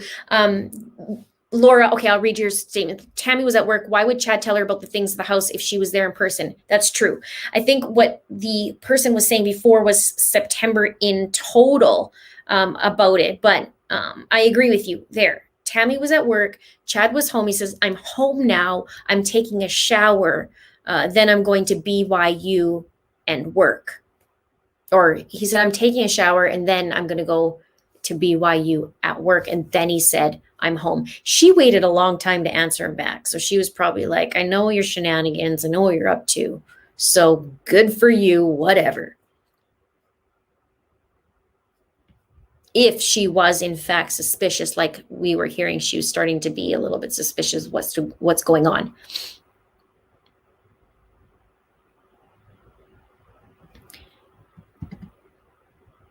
I cannot wait to see Lori next week. It's going to have us on the edge of our seats, screaming at our screens. I was screaming already the last 2 days, so I'm definitely going to be screaming next week. I laughed today at Mr. Pryor. I laughed because the judge was basically telling him too that he's, I can't remember the exact phrase. I said it earlier tonight.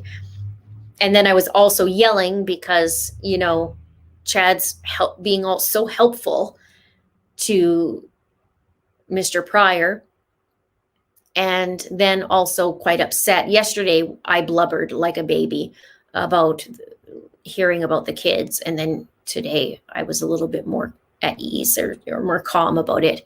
But it's still horrific to hear with the kids. And then knowing that the people on the stand are reliving what they saw as well. It's not fair.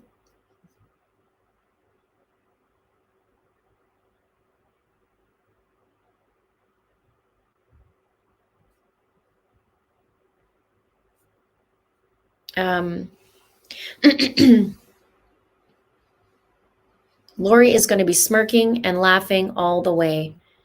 Yeah, this will be interesting next week. It'll be very interesting. Frank says, thought Tammy was at her mom's at the time of the text. No, she was at her mom's on October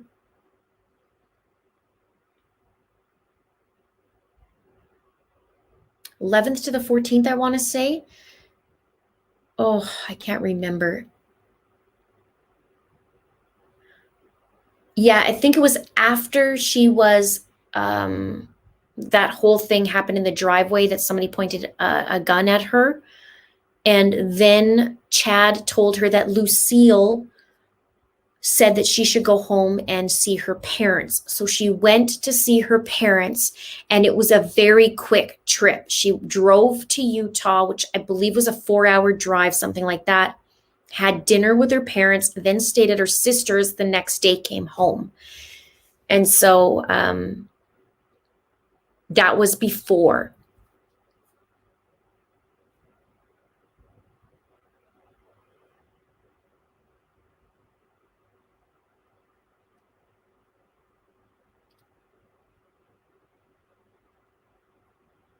Yeah, BYU is Lori's love time.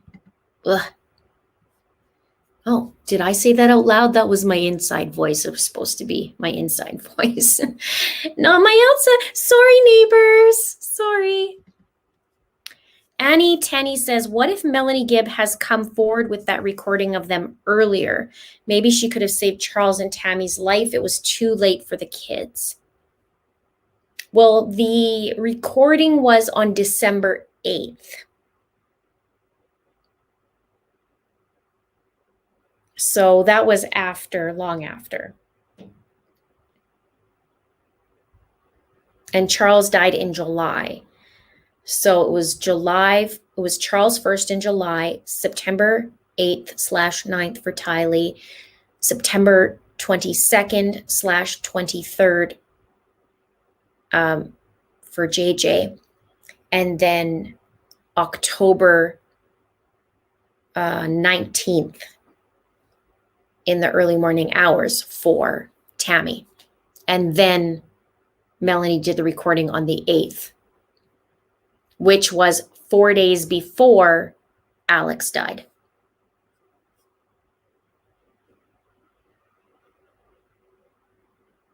Nope, that's correct. Cherish, you're right.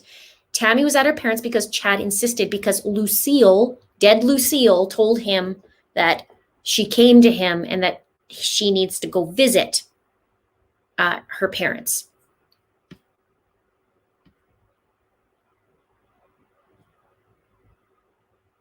Lori, Lake Superior Girl says, Lori will be flirty next week. I swear to you, the last time we saw her in court, well, lots of times we've seen her smirk. And then when we saw her last in court, she actually dabbed her, or one of them, she dabbed her one eye of a pretend tear. And so that actually made me angrier than when she was fake smirking, amazingly, because it made me get mad about the smirk. But then when I saw her fake dabbing the eye, I was like, how dare you? So she can't really do anything without me being mad anyway. But it'll be interesting what she looks like next week and just her demeanor. Chad, yesterday, this was interesting. Today, not a joke, not a smile, nothing. I noticed that. Yesterday was a couple chuckles, some laughs, very light and jovial. And then today, not a peep about that. So I'm sure the word on the street was, Chad, you are going to have to, no joking, no laughing, no giggling. And don't wear the red tie because people hate it. We did a survey and the survey said, don't wear the red tie. And he didn't.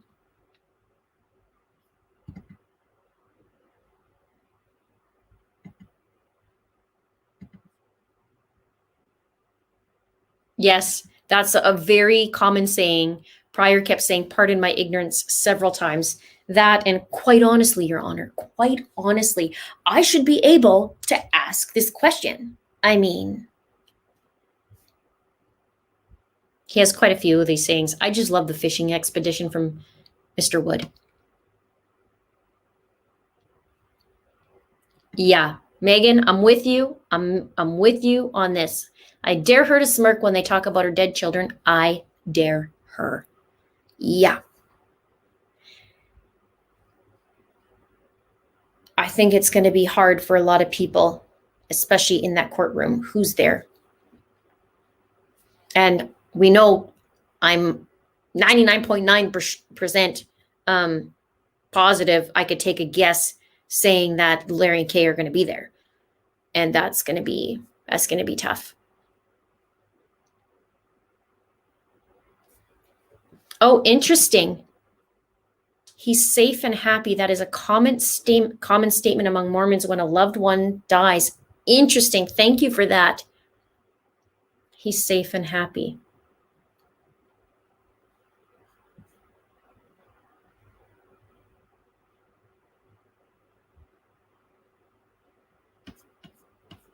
You guys are awesome hanging out with me tonight. Tuesday night. Kajillion degrees in here, but I do have my fan.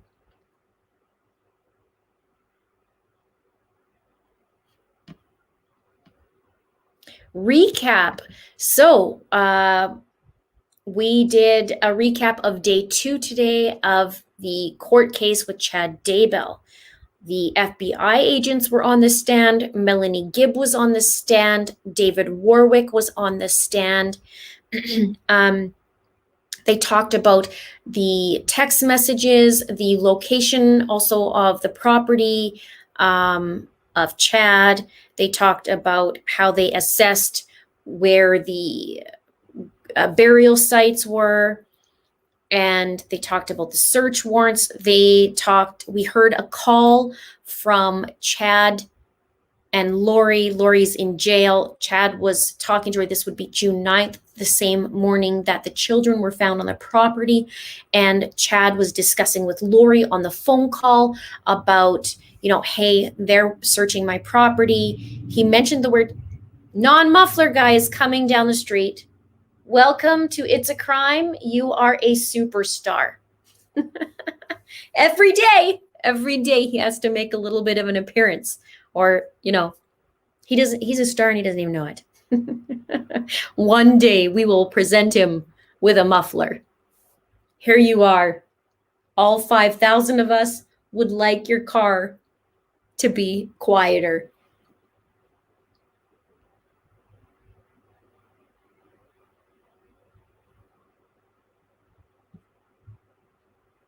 Well, you guys heard him. There you go. All right. Lord, give me strength is a user here saying, do you think they're waiting for the coroner's reports before filing murder charges? I'm sure they have all that information, and I think they're just dialing in so it can be airtight, possibly. I mean, it has to be coming. There has to be something coming. There has to be. But they need to make sure they have what they need in order to hit them with it.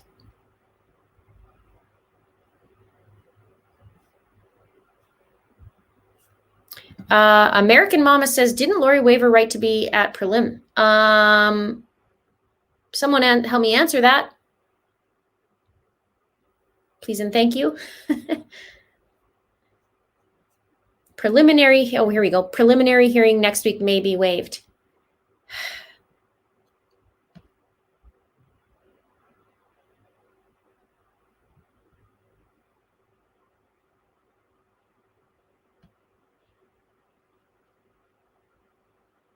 How come her son wasn't in court? Good question. I'm not sure of that answer.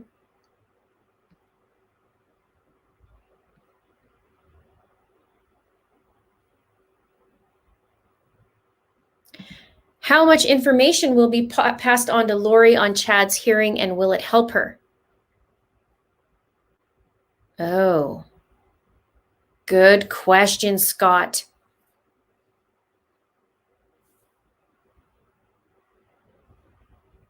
Are you talking about legally or not legally? In reference to that, what do you mean?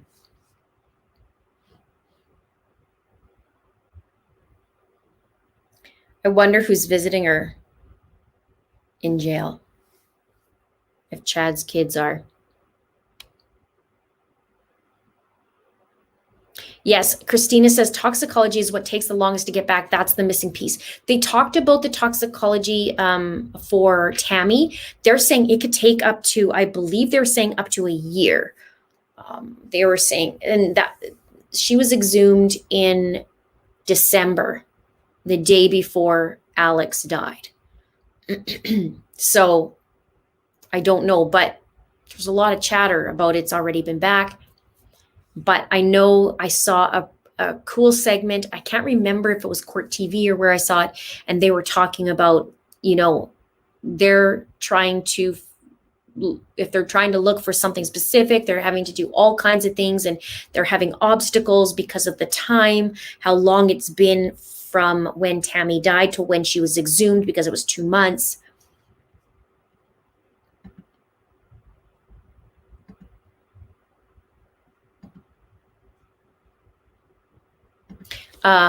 Matt says, I was watching Scott and he doesn't think they have enough for murder on them. That's what somebody was saying earlier tonight, that he doesn't think they are, but let's just hope and pray. Or maybe we can throw them something that they can go look into it, and then boom, they find it. Kind of like, hey, let's see if Chad was actually at Charles's murder, and let's put him there and see what happens. Or let's find him there. Let's see if he's there. Oh, look. Yep. And then maybe we could go from there. I don't know. They can't. They just can't get away. When Mr. Pryor was talking at the end today and saying, you know, I'm asking judge for these charges to be dismissed. I mean, you could see me go, you know, swearing at the TV or at the screen.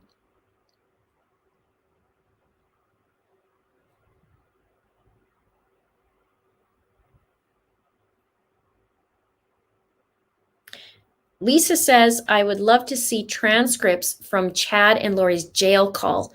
Couldn't understand half of what Chad was saying. He mumbles. And there was a couple times, you know, I'm doing one of these and trying to hear it. And the judge said that he wanted to go review it in his chambers.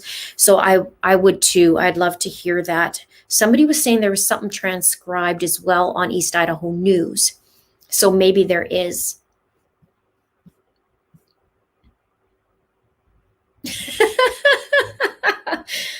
Ariana, this is great. Please use this to start a fund for No Muffler Guy. Love you, Linda. Thank you so much. We should get a little cup and I'll put in little tokens in there. See this? We're sick and tired of listening to you not having a muffler. Merry Christmas. Merry early Christmas. Santa has arrived. You should see, if you guys saw my video the other day, at the very end, I put an outtake and it was the non-muffler guy driving down the street because he does it every single day, sometimes a couple times now. And you could see me just stop, look out there, out the window, and then go, yeah, like non-muffler guy again. And then I just wait for him to go by and then I continue. I threw the outtake at the end of the video so you guys could have a good laugh.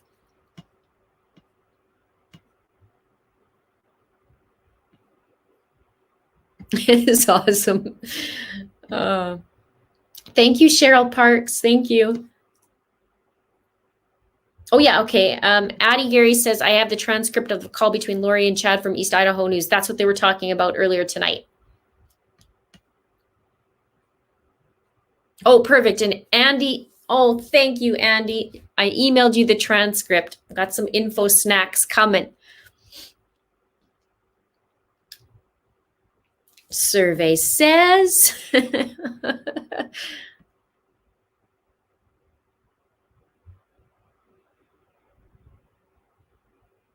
Yeah, they didn't sound too happy on that phone call. I agree.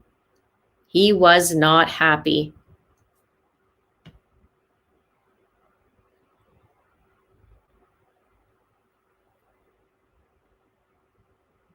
He was not happy. Nikki says, can Lori be brought on charges on using Tylee's phone? Is that credit cards? And did she collect money for JJ after he had been killed? Yes, she has, to my knowledge, been collecting money for the children. And Nate Eaton mentioned up to $6,000 she was getting a month. This is my question. She was using Charles's credit card to purchase things. Charles had been deceased. Like what the purchase we were talking about is the Amazon purchases for her wedding, and Charles paid for it. Charles had been dead since July, August, September, so 3 months. She's using his credit card, and she's using Tylee's cards, and she's collecting money as well. So where's the charges on that? I don't understand. And what was the other thing? Pretty much that, like she was collecting money. She was using Charles's credit card and he was deceased. Pretty sure you can't use a dead guy's credit card. And it's just tons of those things that she does. And apparently she can do whatever she wants. Maybe that's coming. I don't know how this works on that. I'm learning every day.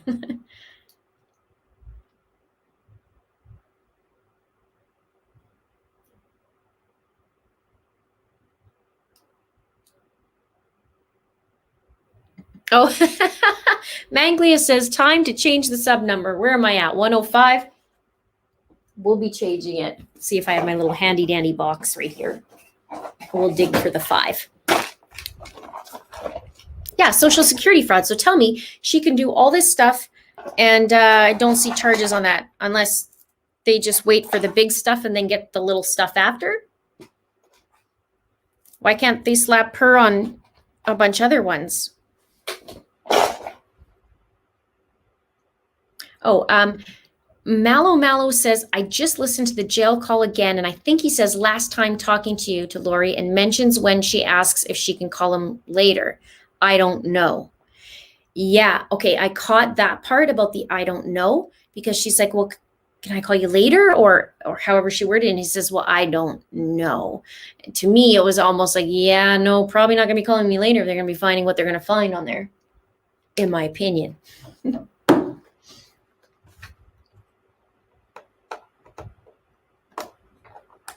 Was I 105, I think?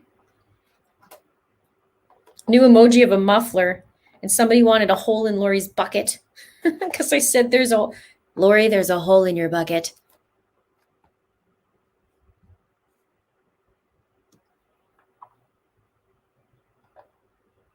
A 6? What?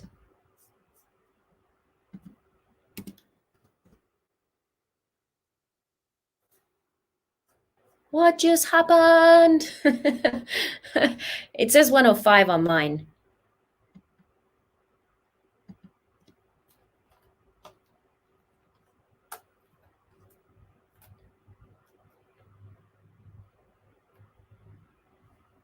Greg says, Linda, you know that you're going to be up all night long next week after the first prelim for Lori. You better learn to like coffee. Yeah, because, oh, these last 2 days have been draining. And I'm just like, when I get off the live streams even, and I go to lie down to go sleep, I can't. I'm just wired for a little bit, and then I have to calm down and go to sleep. So yeah, I'm going to be like, hey guys, what's going on? I haven't slept and my hair's all over the place and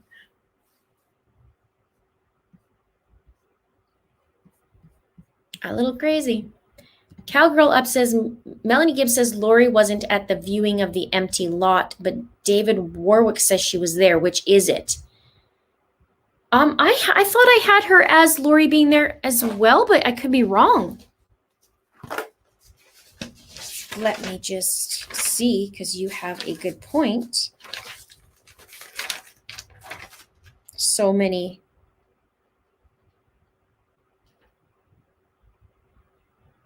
What did you guys see?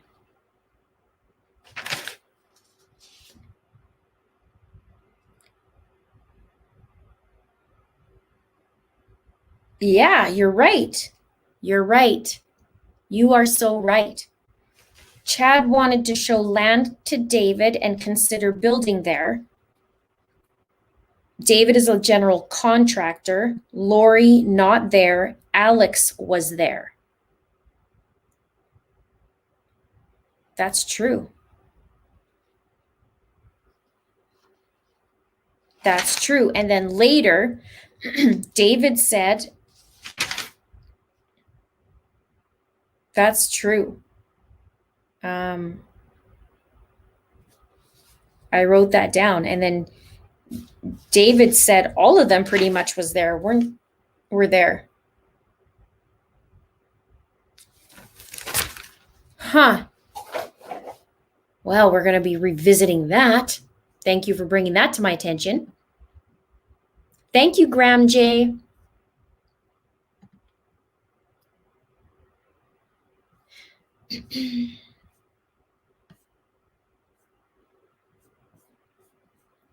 Spencer Guitar says, I hope they show Lori the remains of her children in person and that it haunts her. And the rest of everything else that she's done. Somehow I don't think she'll just come up with it was somebody else's fault. I'll fix that later. I hope she's haunted right now.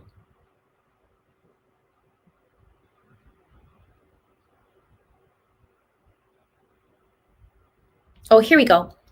Jamie says it's a crime. They will wait to see if they can get her for murder before they charge her federally with fraud. If she goes away for life, they won't ever charge her federally. Okay, you guys are very super smart, and you can let me know the ways of the United States of America.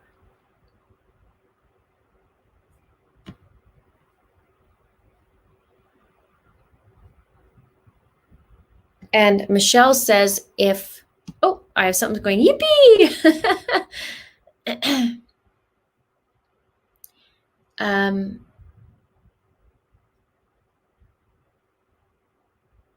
Where did I see it? It just jumped in the comments.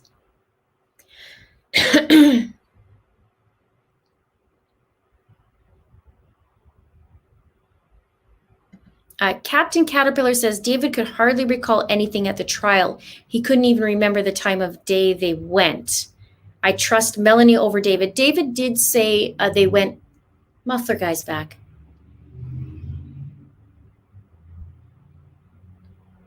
Busy tonight. He couldn't even remember the time of day they went. I trust. Okay, so they did say both of them said late morning, early afternoon.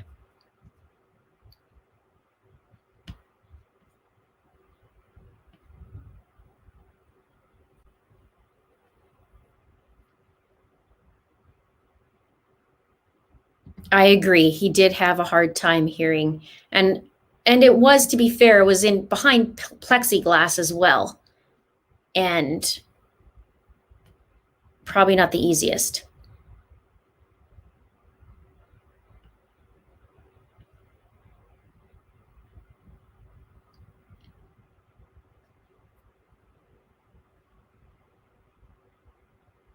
There, Michelle says, if all were there, who was watching JJ? Good question. And I don't remember if that was asked. You guys have great questions. I'm going to find David's. Did you notice when he first sat down, he went like this? I wondered if he had right away. I thought, did he have a hearing aid on? But then they gave him the headphones and stuff.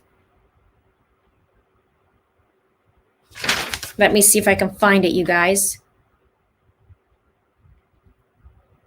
What was interesting is he did say he tried to interact.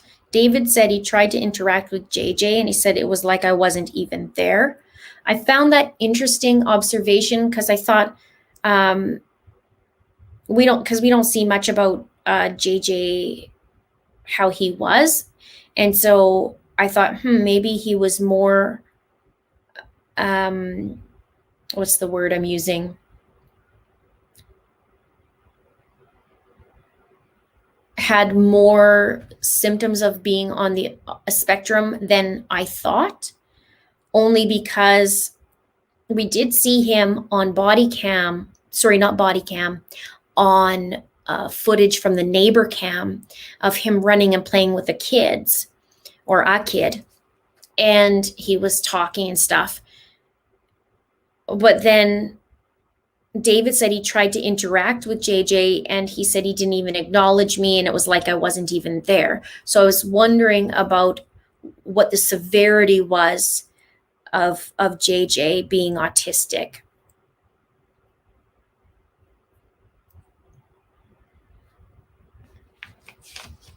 Okay, let's see if we can find that.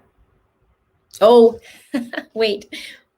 Side note, because this popped up. We have to talk about the side note.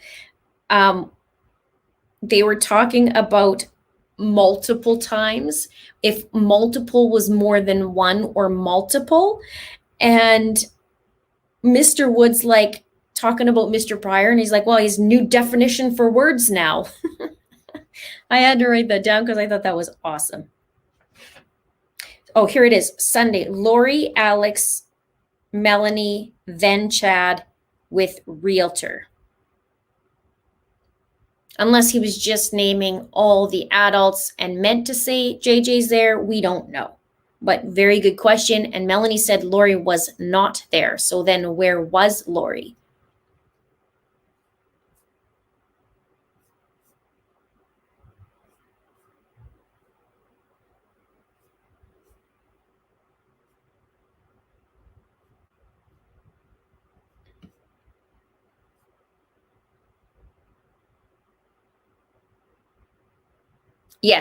Yes, you're right, you guys.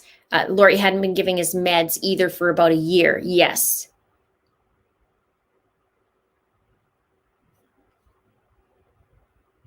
The court headphones didn't work.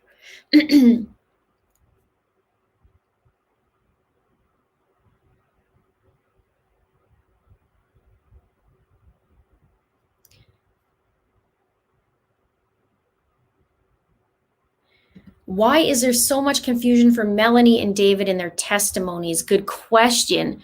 Is it a case of just remembering? Is it a case of, I don't know, and I don't know what the reason would be. Once I take side by side and take a look at it, we can deep dive on that more.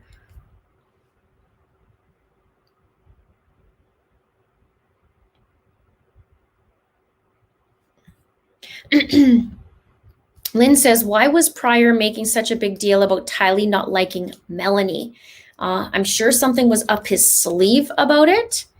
And I think he was trying to goad Melanie as well to get fired up. And it worked a little bit before when they were talking about Chad. And I think he wanted to goad her more, like get her going, is my guesstimate, I guess. I'd like to know more about that dynamic, why he was pushing so much on that.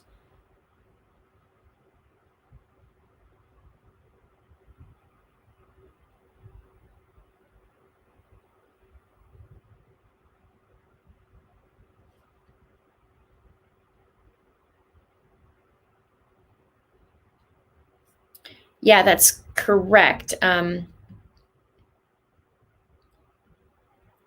Where did I see that? Lori didn't go see land. I'm trying to do this and it's not coming up.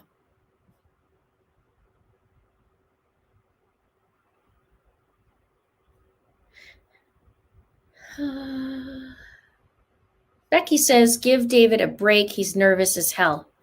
Not sure who that was meant for, but I didn't have any problems with David.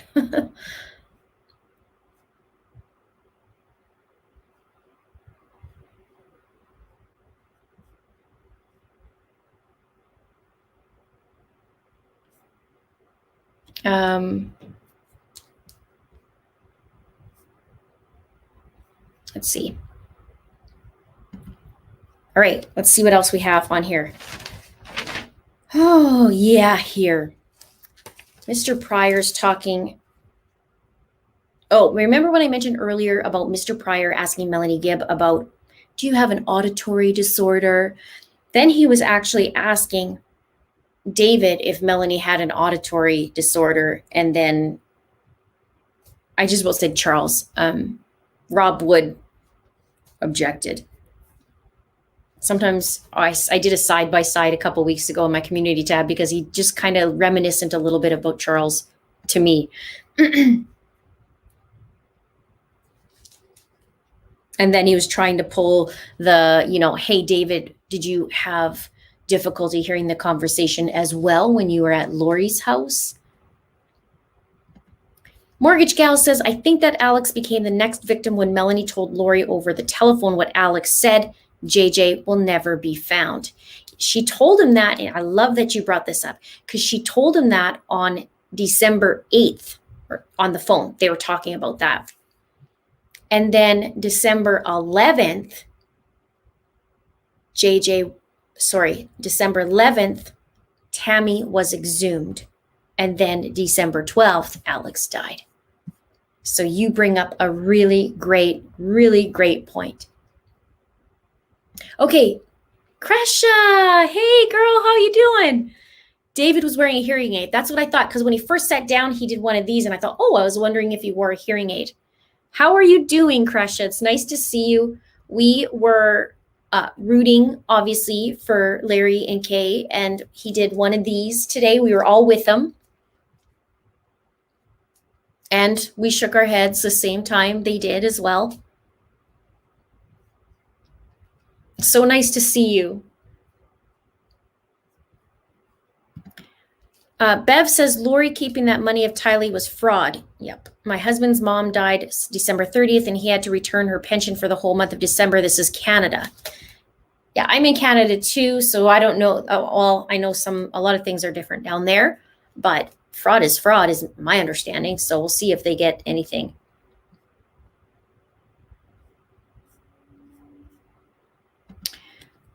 Twin 72 says, Lori didn't go to the land according to me. Melanie, you put meanie. Melanie, yeah, that's what Melanie said, that Lori wasn't there, and then David Warwick said yes, she was. So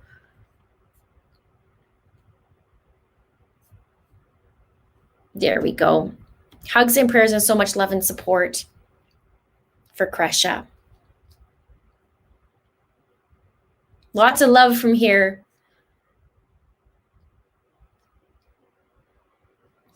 They're asking you, what are you thinking after today? We would love to know, if you're willing to share that, what your thoughts were. And yesterday.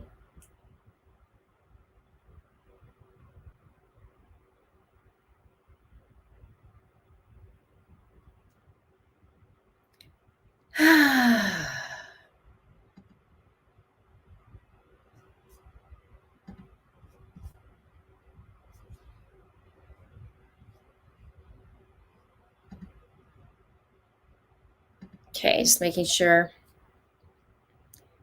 I'm getting all your comments.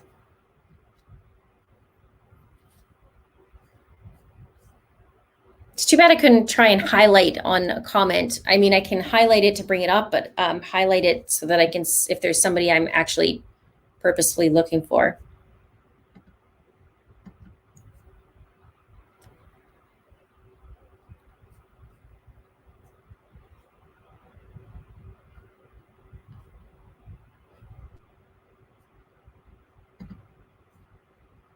I love that. We love and support Kay and Larry's search for justice.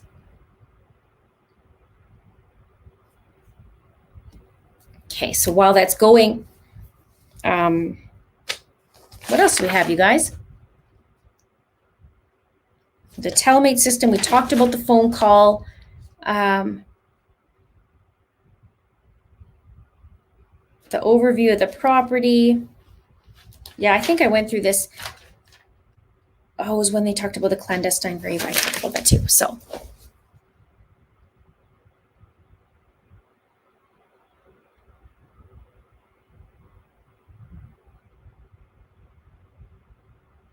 The bus train pic was on Larry's Facebook.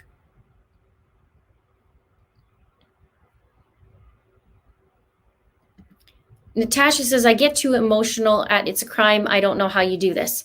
I take breaks. The only way I keep going is the purpose of why I'm going. So when it gets overwhelming, I make sure I take a break. But at the end of the day, I want to find the truth, and I want to help those who need help to find the truth, if that makes sense. So I get super emotional, and then I need a little day or two, and then I come back fresh and I focus on what the purpose of, I want to do, what I want, the purpose of the video, what do I want to accomplish? And then I go for it. Just like Charles. Actually, Kresha, have you seen my Charles series? I'm not sure if you have or not. And I really would love to know your thoughts. You could do it privately too if you want to let me know, just about some of the things that I've been mentioning in the Charles series. Because I feel it's very, very, very important.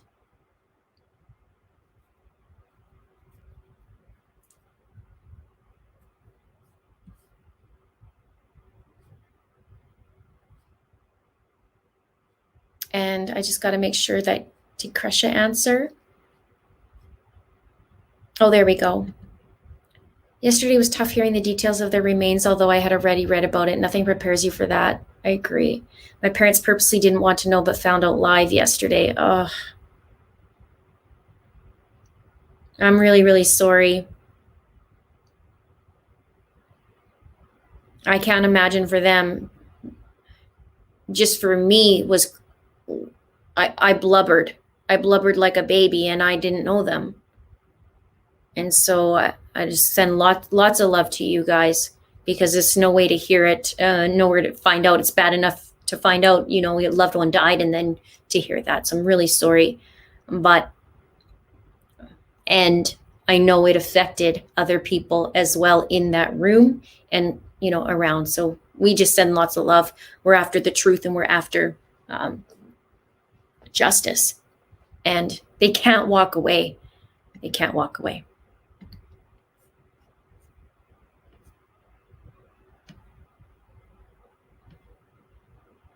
Hi, Julie. Nice to see you.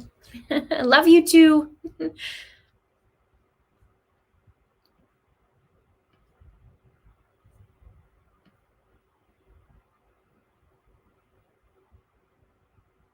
There's lots of love coming to you too, Crusha, from here, as you know.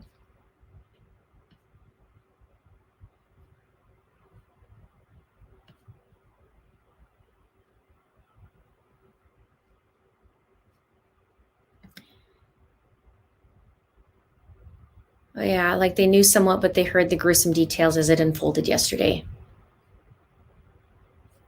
Yeah, I saw. Yeah, unfortunately, it had to be described. And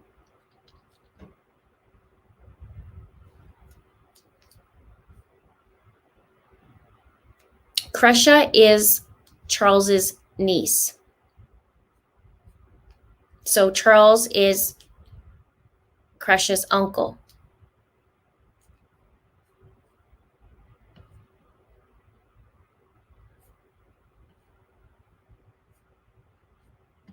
Elle says, do they drink? Both Chad and Lori sounded drunk on the phone with Melanie Gibb. Well, I don't know if they were drinking, but I think Chad always kind of sounds like he's mumbly, in my opinion.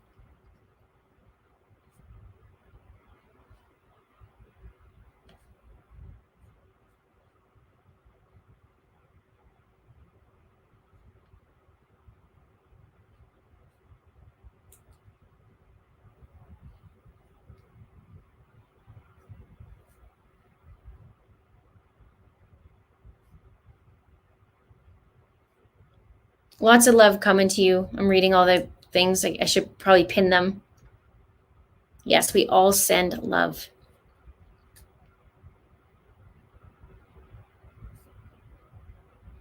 Oh.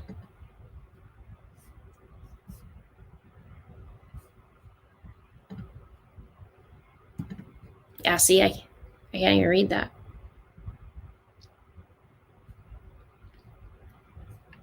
Yeah. I'm really, really sorry. Well, rest assured, if I can help it here on this little channel, if I can help some way, somehow, to find some morsel of a pattern or whatever I can, I will, to help. Whatever I can.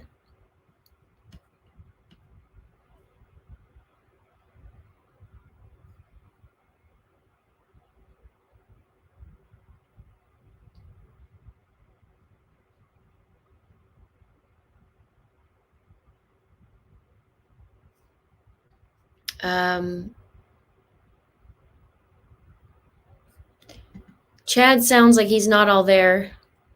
Yeah, Chad. Well, Chad mumbles. Like he's a mumbler. Seems like, anyways, when I listen to his stuff, even in his interview a while back when he was more hefty, they were asking him some questions, and he just was mumbling, and that's what he sounds like. He's just a mumbler. This is a good question. Where did we say?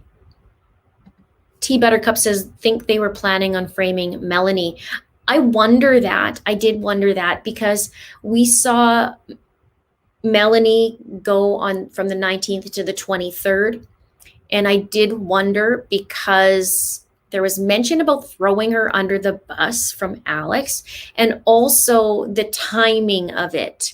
So I wondered if they were planning on making her a scapegoat.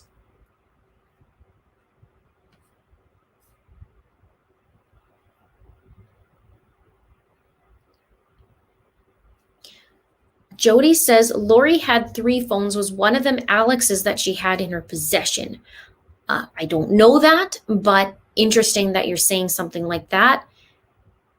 From my understanding, there was a lot of phones involved from what I'm hearing. And I know Nate Eaton brought up something like he said to Melanie, did you hear of anything, up to 60 burner phones being used?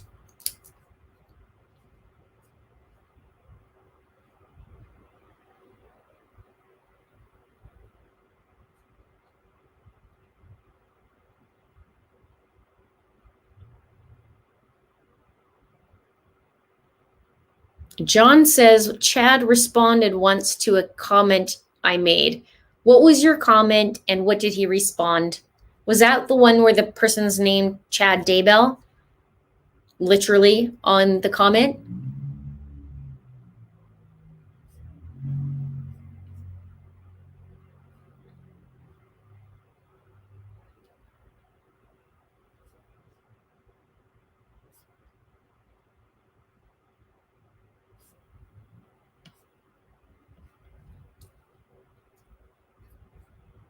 Angela says, too coincidental that they looked at property near Chad's the day before they buried JJ there.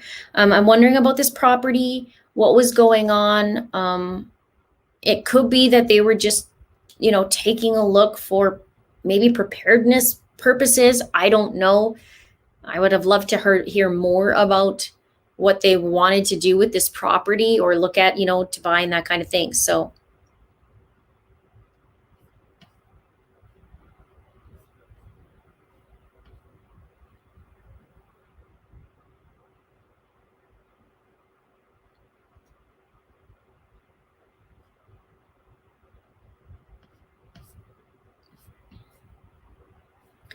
Chad can blame Lori all day long, but he has the grave digger experience.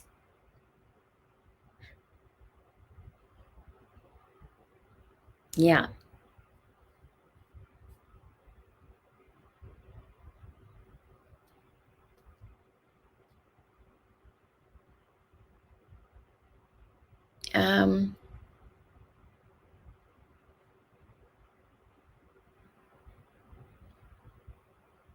Okay, what else, you guys? I'm starting to fade out here. It's been a long couple of days and I won't stay on too long so I can get some beauty sleep, but I really like hanging out with you guys and time flies so fast with you guys. So I really appreciate you guys being on here tonight and hanging out with me and just giving love to other people as well, including to the family. So I appreciate that.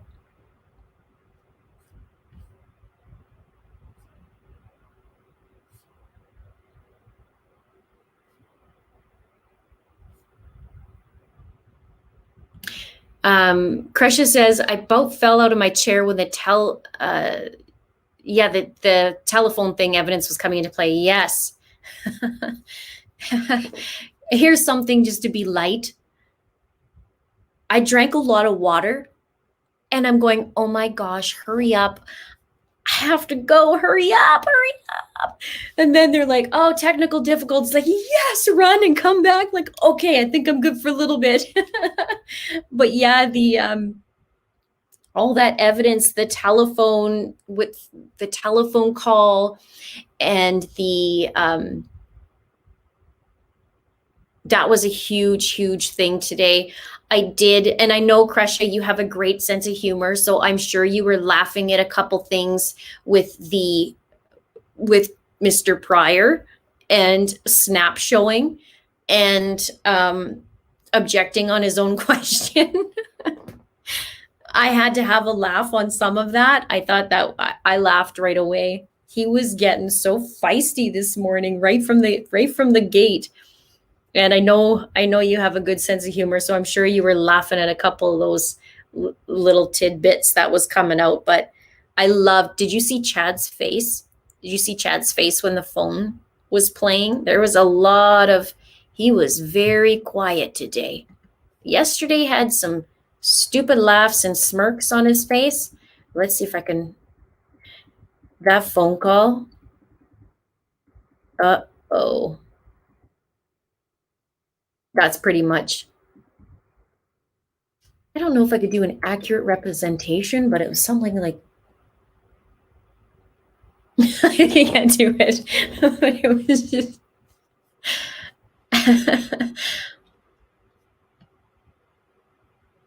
This is funny. Somebody emailed me this about, does anyone else think that Pryor looks and talks like William Shatner?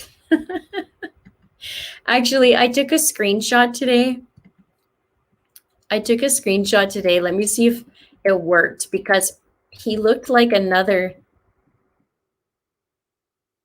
I have a lot of.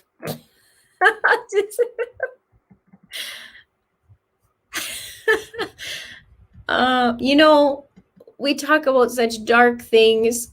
Sometimes it's just nice to have a little bit of happiness, or make light, like Larry did of his preliminary evidence revealed in Melanie's recorded phone call. I thought that was very, very funny. But let me find you this picture, because I think you guys are going to have a laugh. Let's see how I remove that. Okay, that's that evidence one revealed. Let's remove that.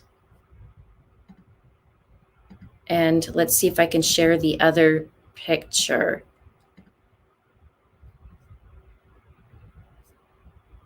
I'm not sure if I'm able to, but let's see.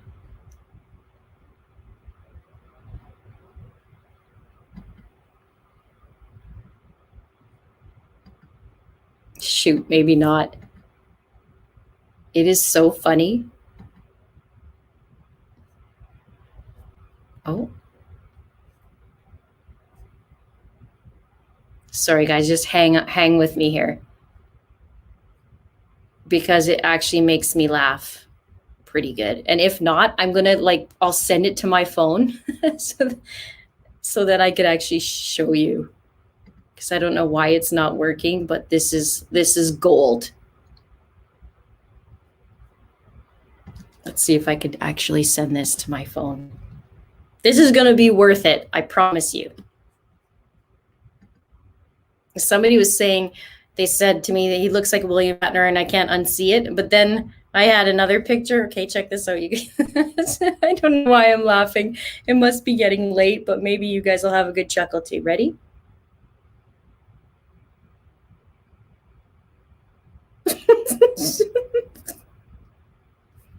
I don't know.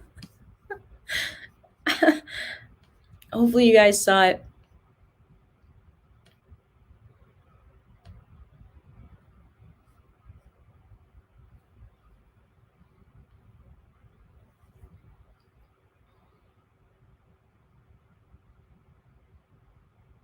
Let's see you guys as it comes in. There. We'll do it again, just so you guys can, we'll just keep it light now. Let's see. Here you go. That's one of the smiley ones. He was pretty angry today.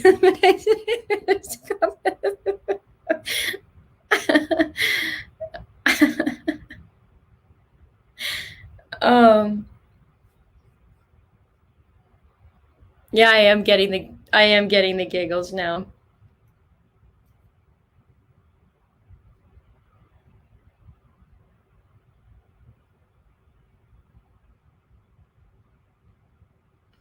I like the judge.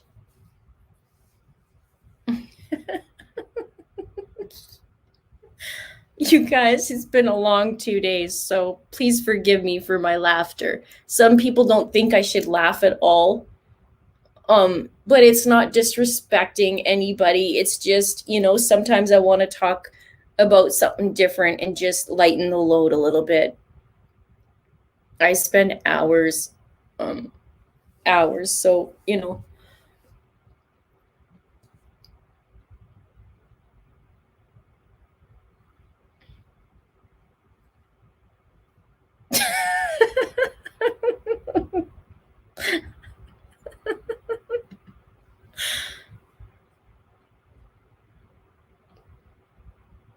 it's getting hot in here.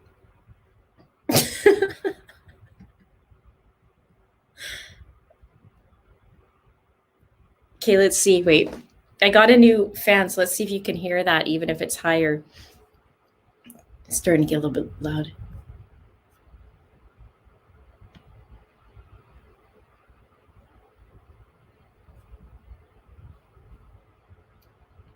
All right.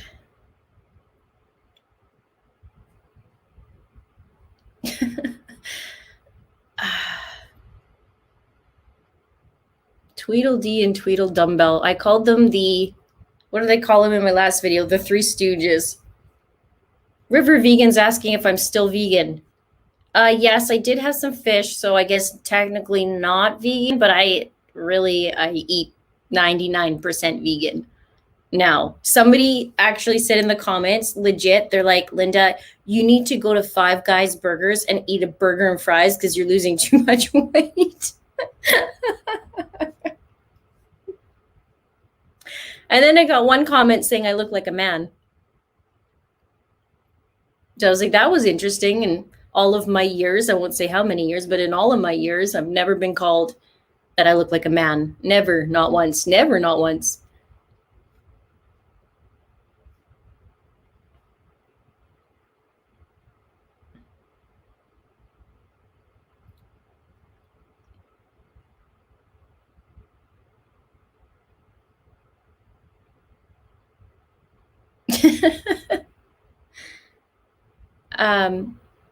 Yes, Beth, that was a really good point. I didn't bring that up tonight, but I am going to do a video on it.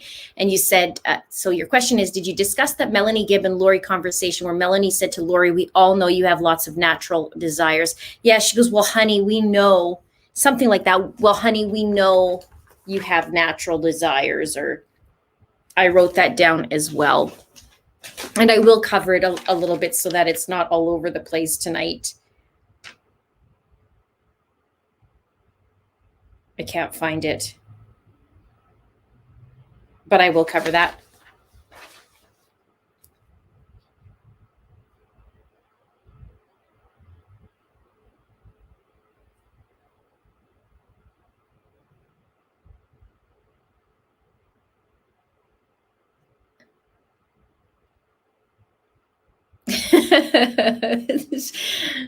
Sometimes we need to laugh. Took a pic of Chad today and said, frog looking MF. Later noticed my tiny plastic frog laying upside down is under TV and in a pic foreshadowing.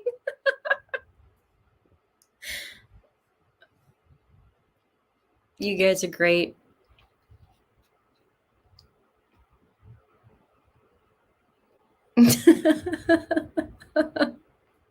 Radiant Light Photo says, I was waiting for his lawyer to ask for a glove so he can try it on, aka OJ.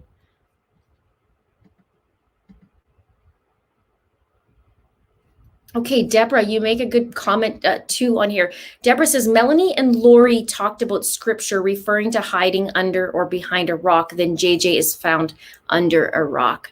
I'm going to rip that statement apart and put it in a video.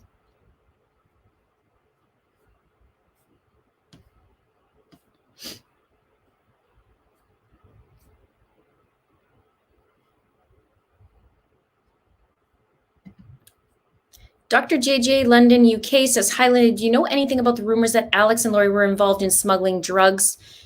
Example, methamphetamine. It may be why they also had more police protection from Jason. I haven't heard anything about that. If you have some info or links that I could take a look at, I would appreciate that. You could email me at itsacrimeandashame@gmail.com and then just put in the subject so I know what to look for, because I do get a lot of emails and it takes me some time. But no, I haven't heard of those rumors actually about that. But there was a comment from Tylee saying, you know, Mom, your 3 phones and you look like a drug dealer.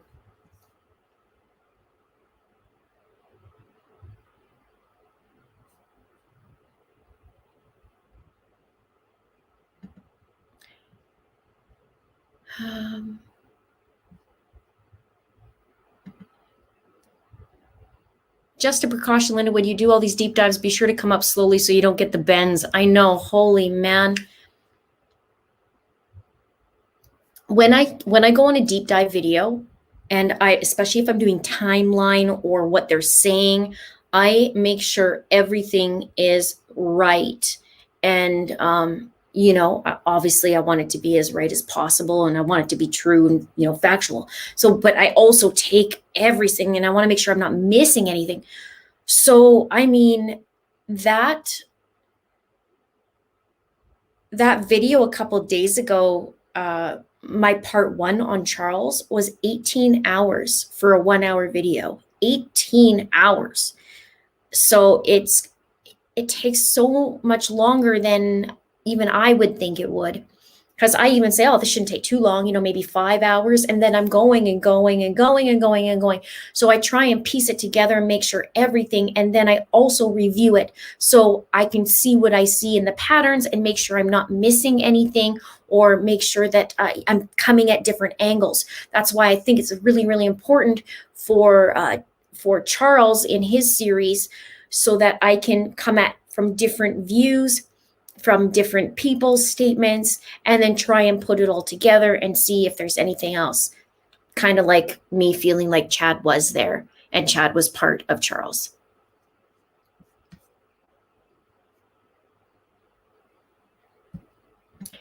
Oh, do you see my Kiss My Coffee Cups comment about Means being at a hearing today? No. Oh, okay, no. I don't think so. Krusha says it's called Methgate and Al was truck driver. Zulema's drug past. Please deep dive. Okay. Apparently my pen has flew away and I haven't moved anywhere. Oh, right here.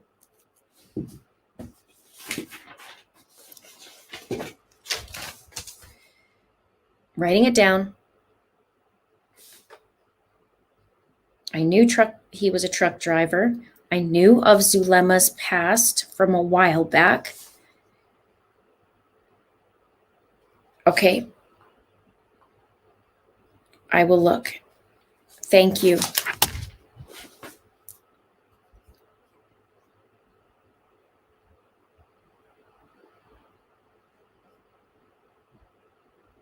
Yes, I love that too. Loved how Pryor could not trip the FBI agent about the pet cemetery. And the beautiful part is he's an agent. Like, he knows what's going on, and Pryor's trying to get him. And he's like, no, actually, that's not correct. And he just, oh, I loved it. It was great.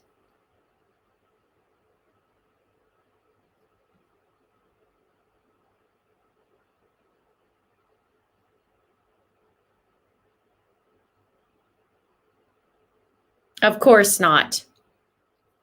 Of course not all truck drivers are bad. Of course not.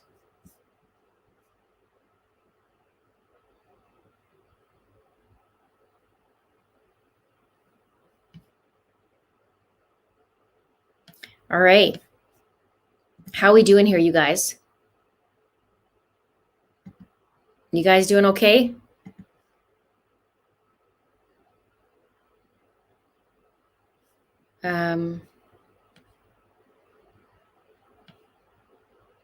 Yes, side note, Suzanne Morphew's wedding anniversary tomorrow is, yes, I knew that, August 5th.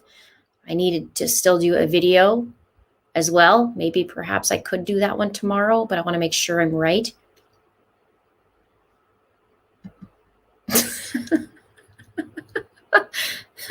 Shane says, Linda, is Jeff Daniels too old to play Chad in the movie?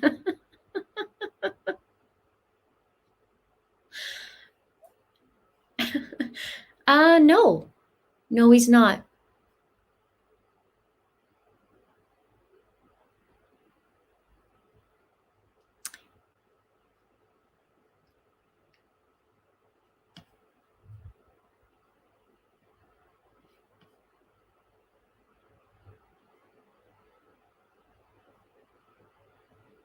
Okay. So sweet. Hit the like button. Thank you.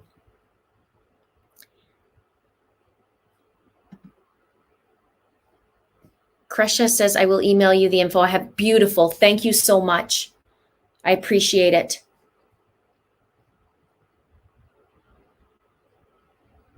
And then I'll rip it to pieces and go from there too. Do you have to donate to make a comment? No, you do not. No, I just go through, they'll be highlighted when somebody does donate, so I get to them, but I also pick everybody's comments that I can, that I just go through and pick one.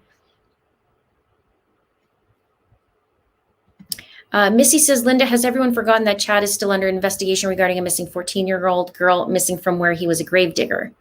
Are you talking about Kipling Davis?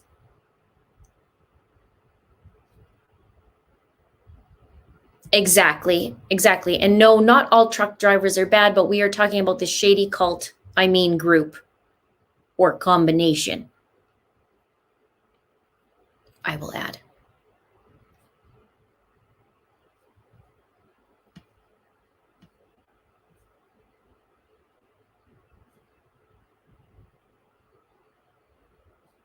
Yeah, I still read from chat.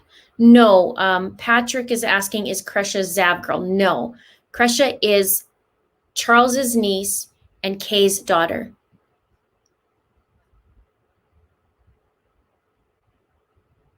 Thank you, Mary. Thank you so much.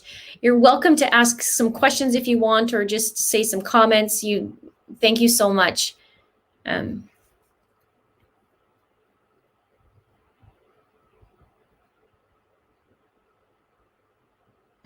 This is really nice for Kresha.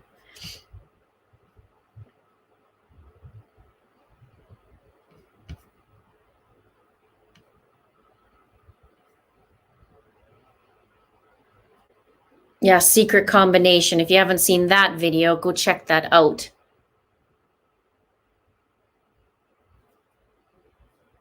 Angel Mary says, I give you sincere props for all the work you do. It's amazing, and please take care of you. Do I have a P.O. box?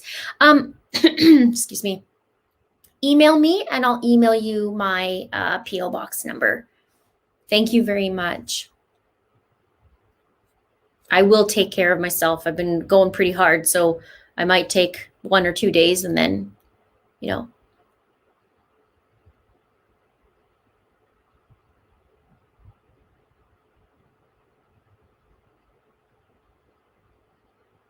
Lee says you'd make a great detective. Thank you.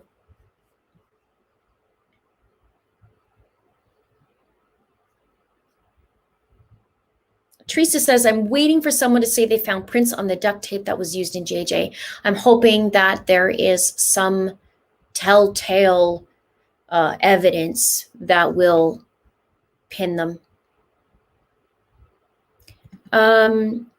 Linda, sorry to keep posting the same question, but did you get a chance to deep dive passage 107 in the Book of Mormon? I didn't deep dive into it. Let me remind myself though, and I will. I've seen so much stuff lately that my mind is mushy about it. But that's interesting. But I remember reading something. Valerie says, Lori referenced Alma in her call to Melanie Gibb. Alma was converted by Abinadi, is that how I'm saying it right? Who was burned by King Noah. I'm going to deep dive in this video, in a video about this. I think it's important. I think there's lots of things said in there. And if I listen to it enough times, I can really strip it down and get to it.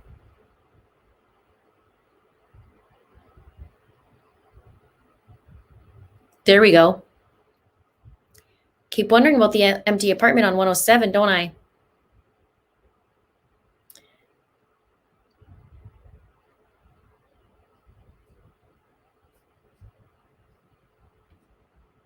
Good night, Andy.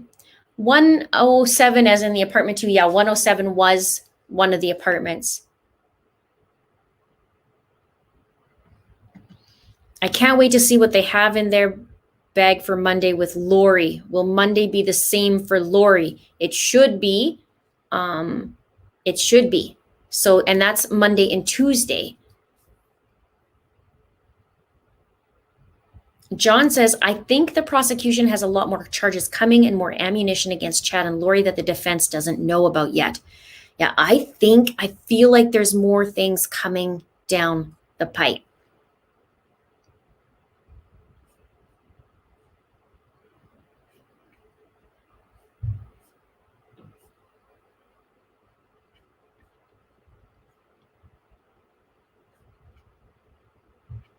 Oh, Abinadi. Abinadi? Is that?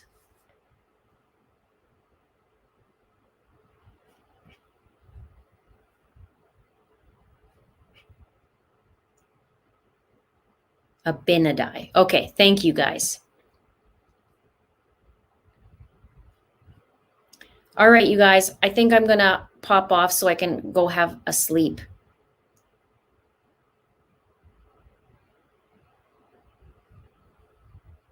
And you guys are so appreciated.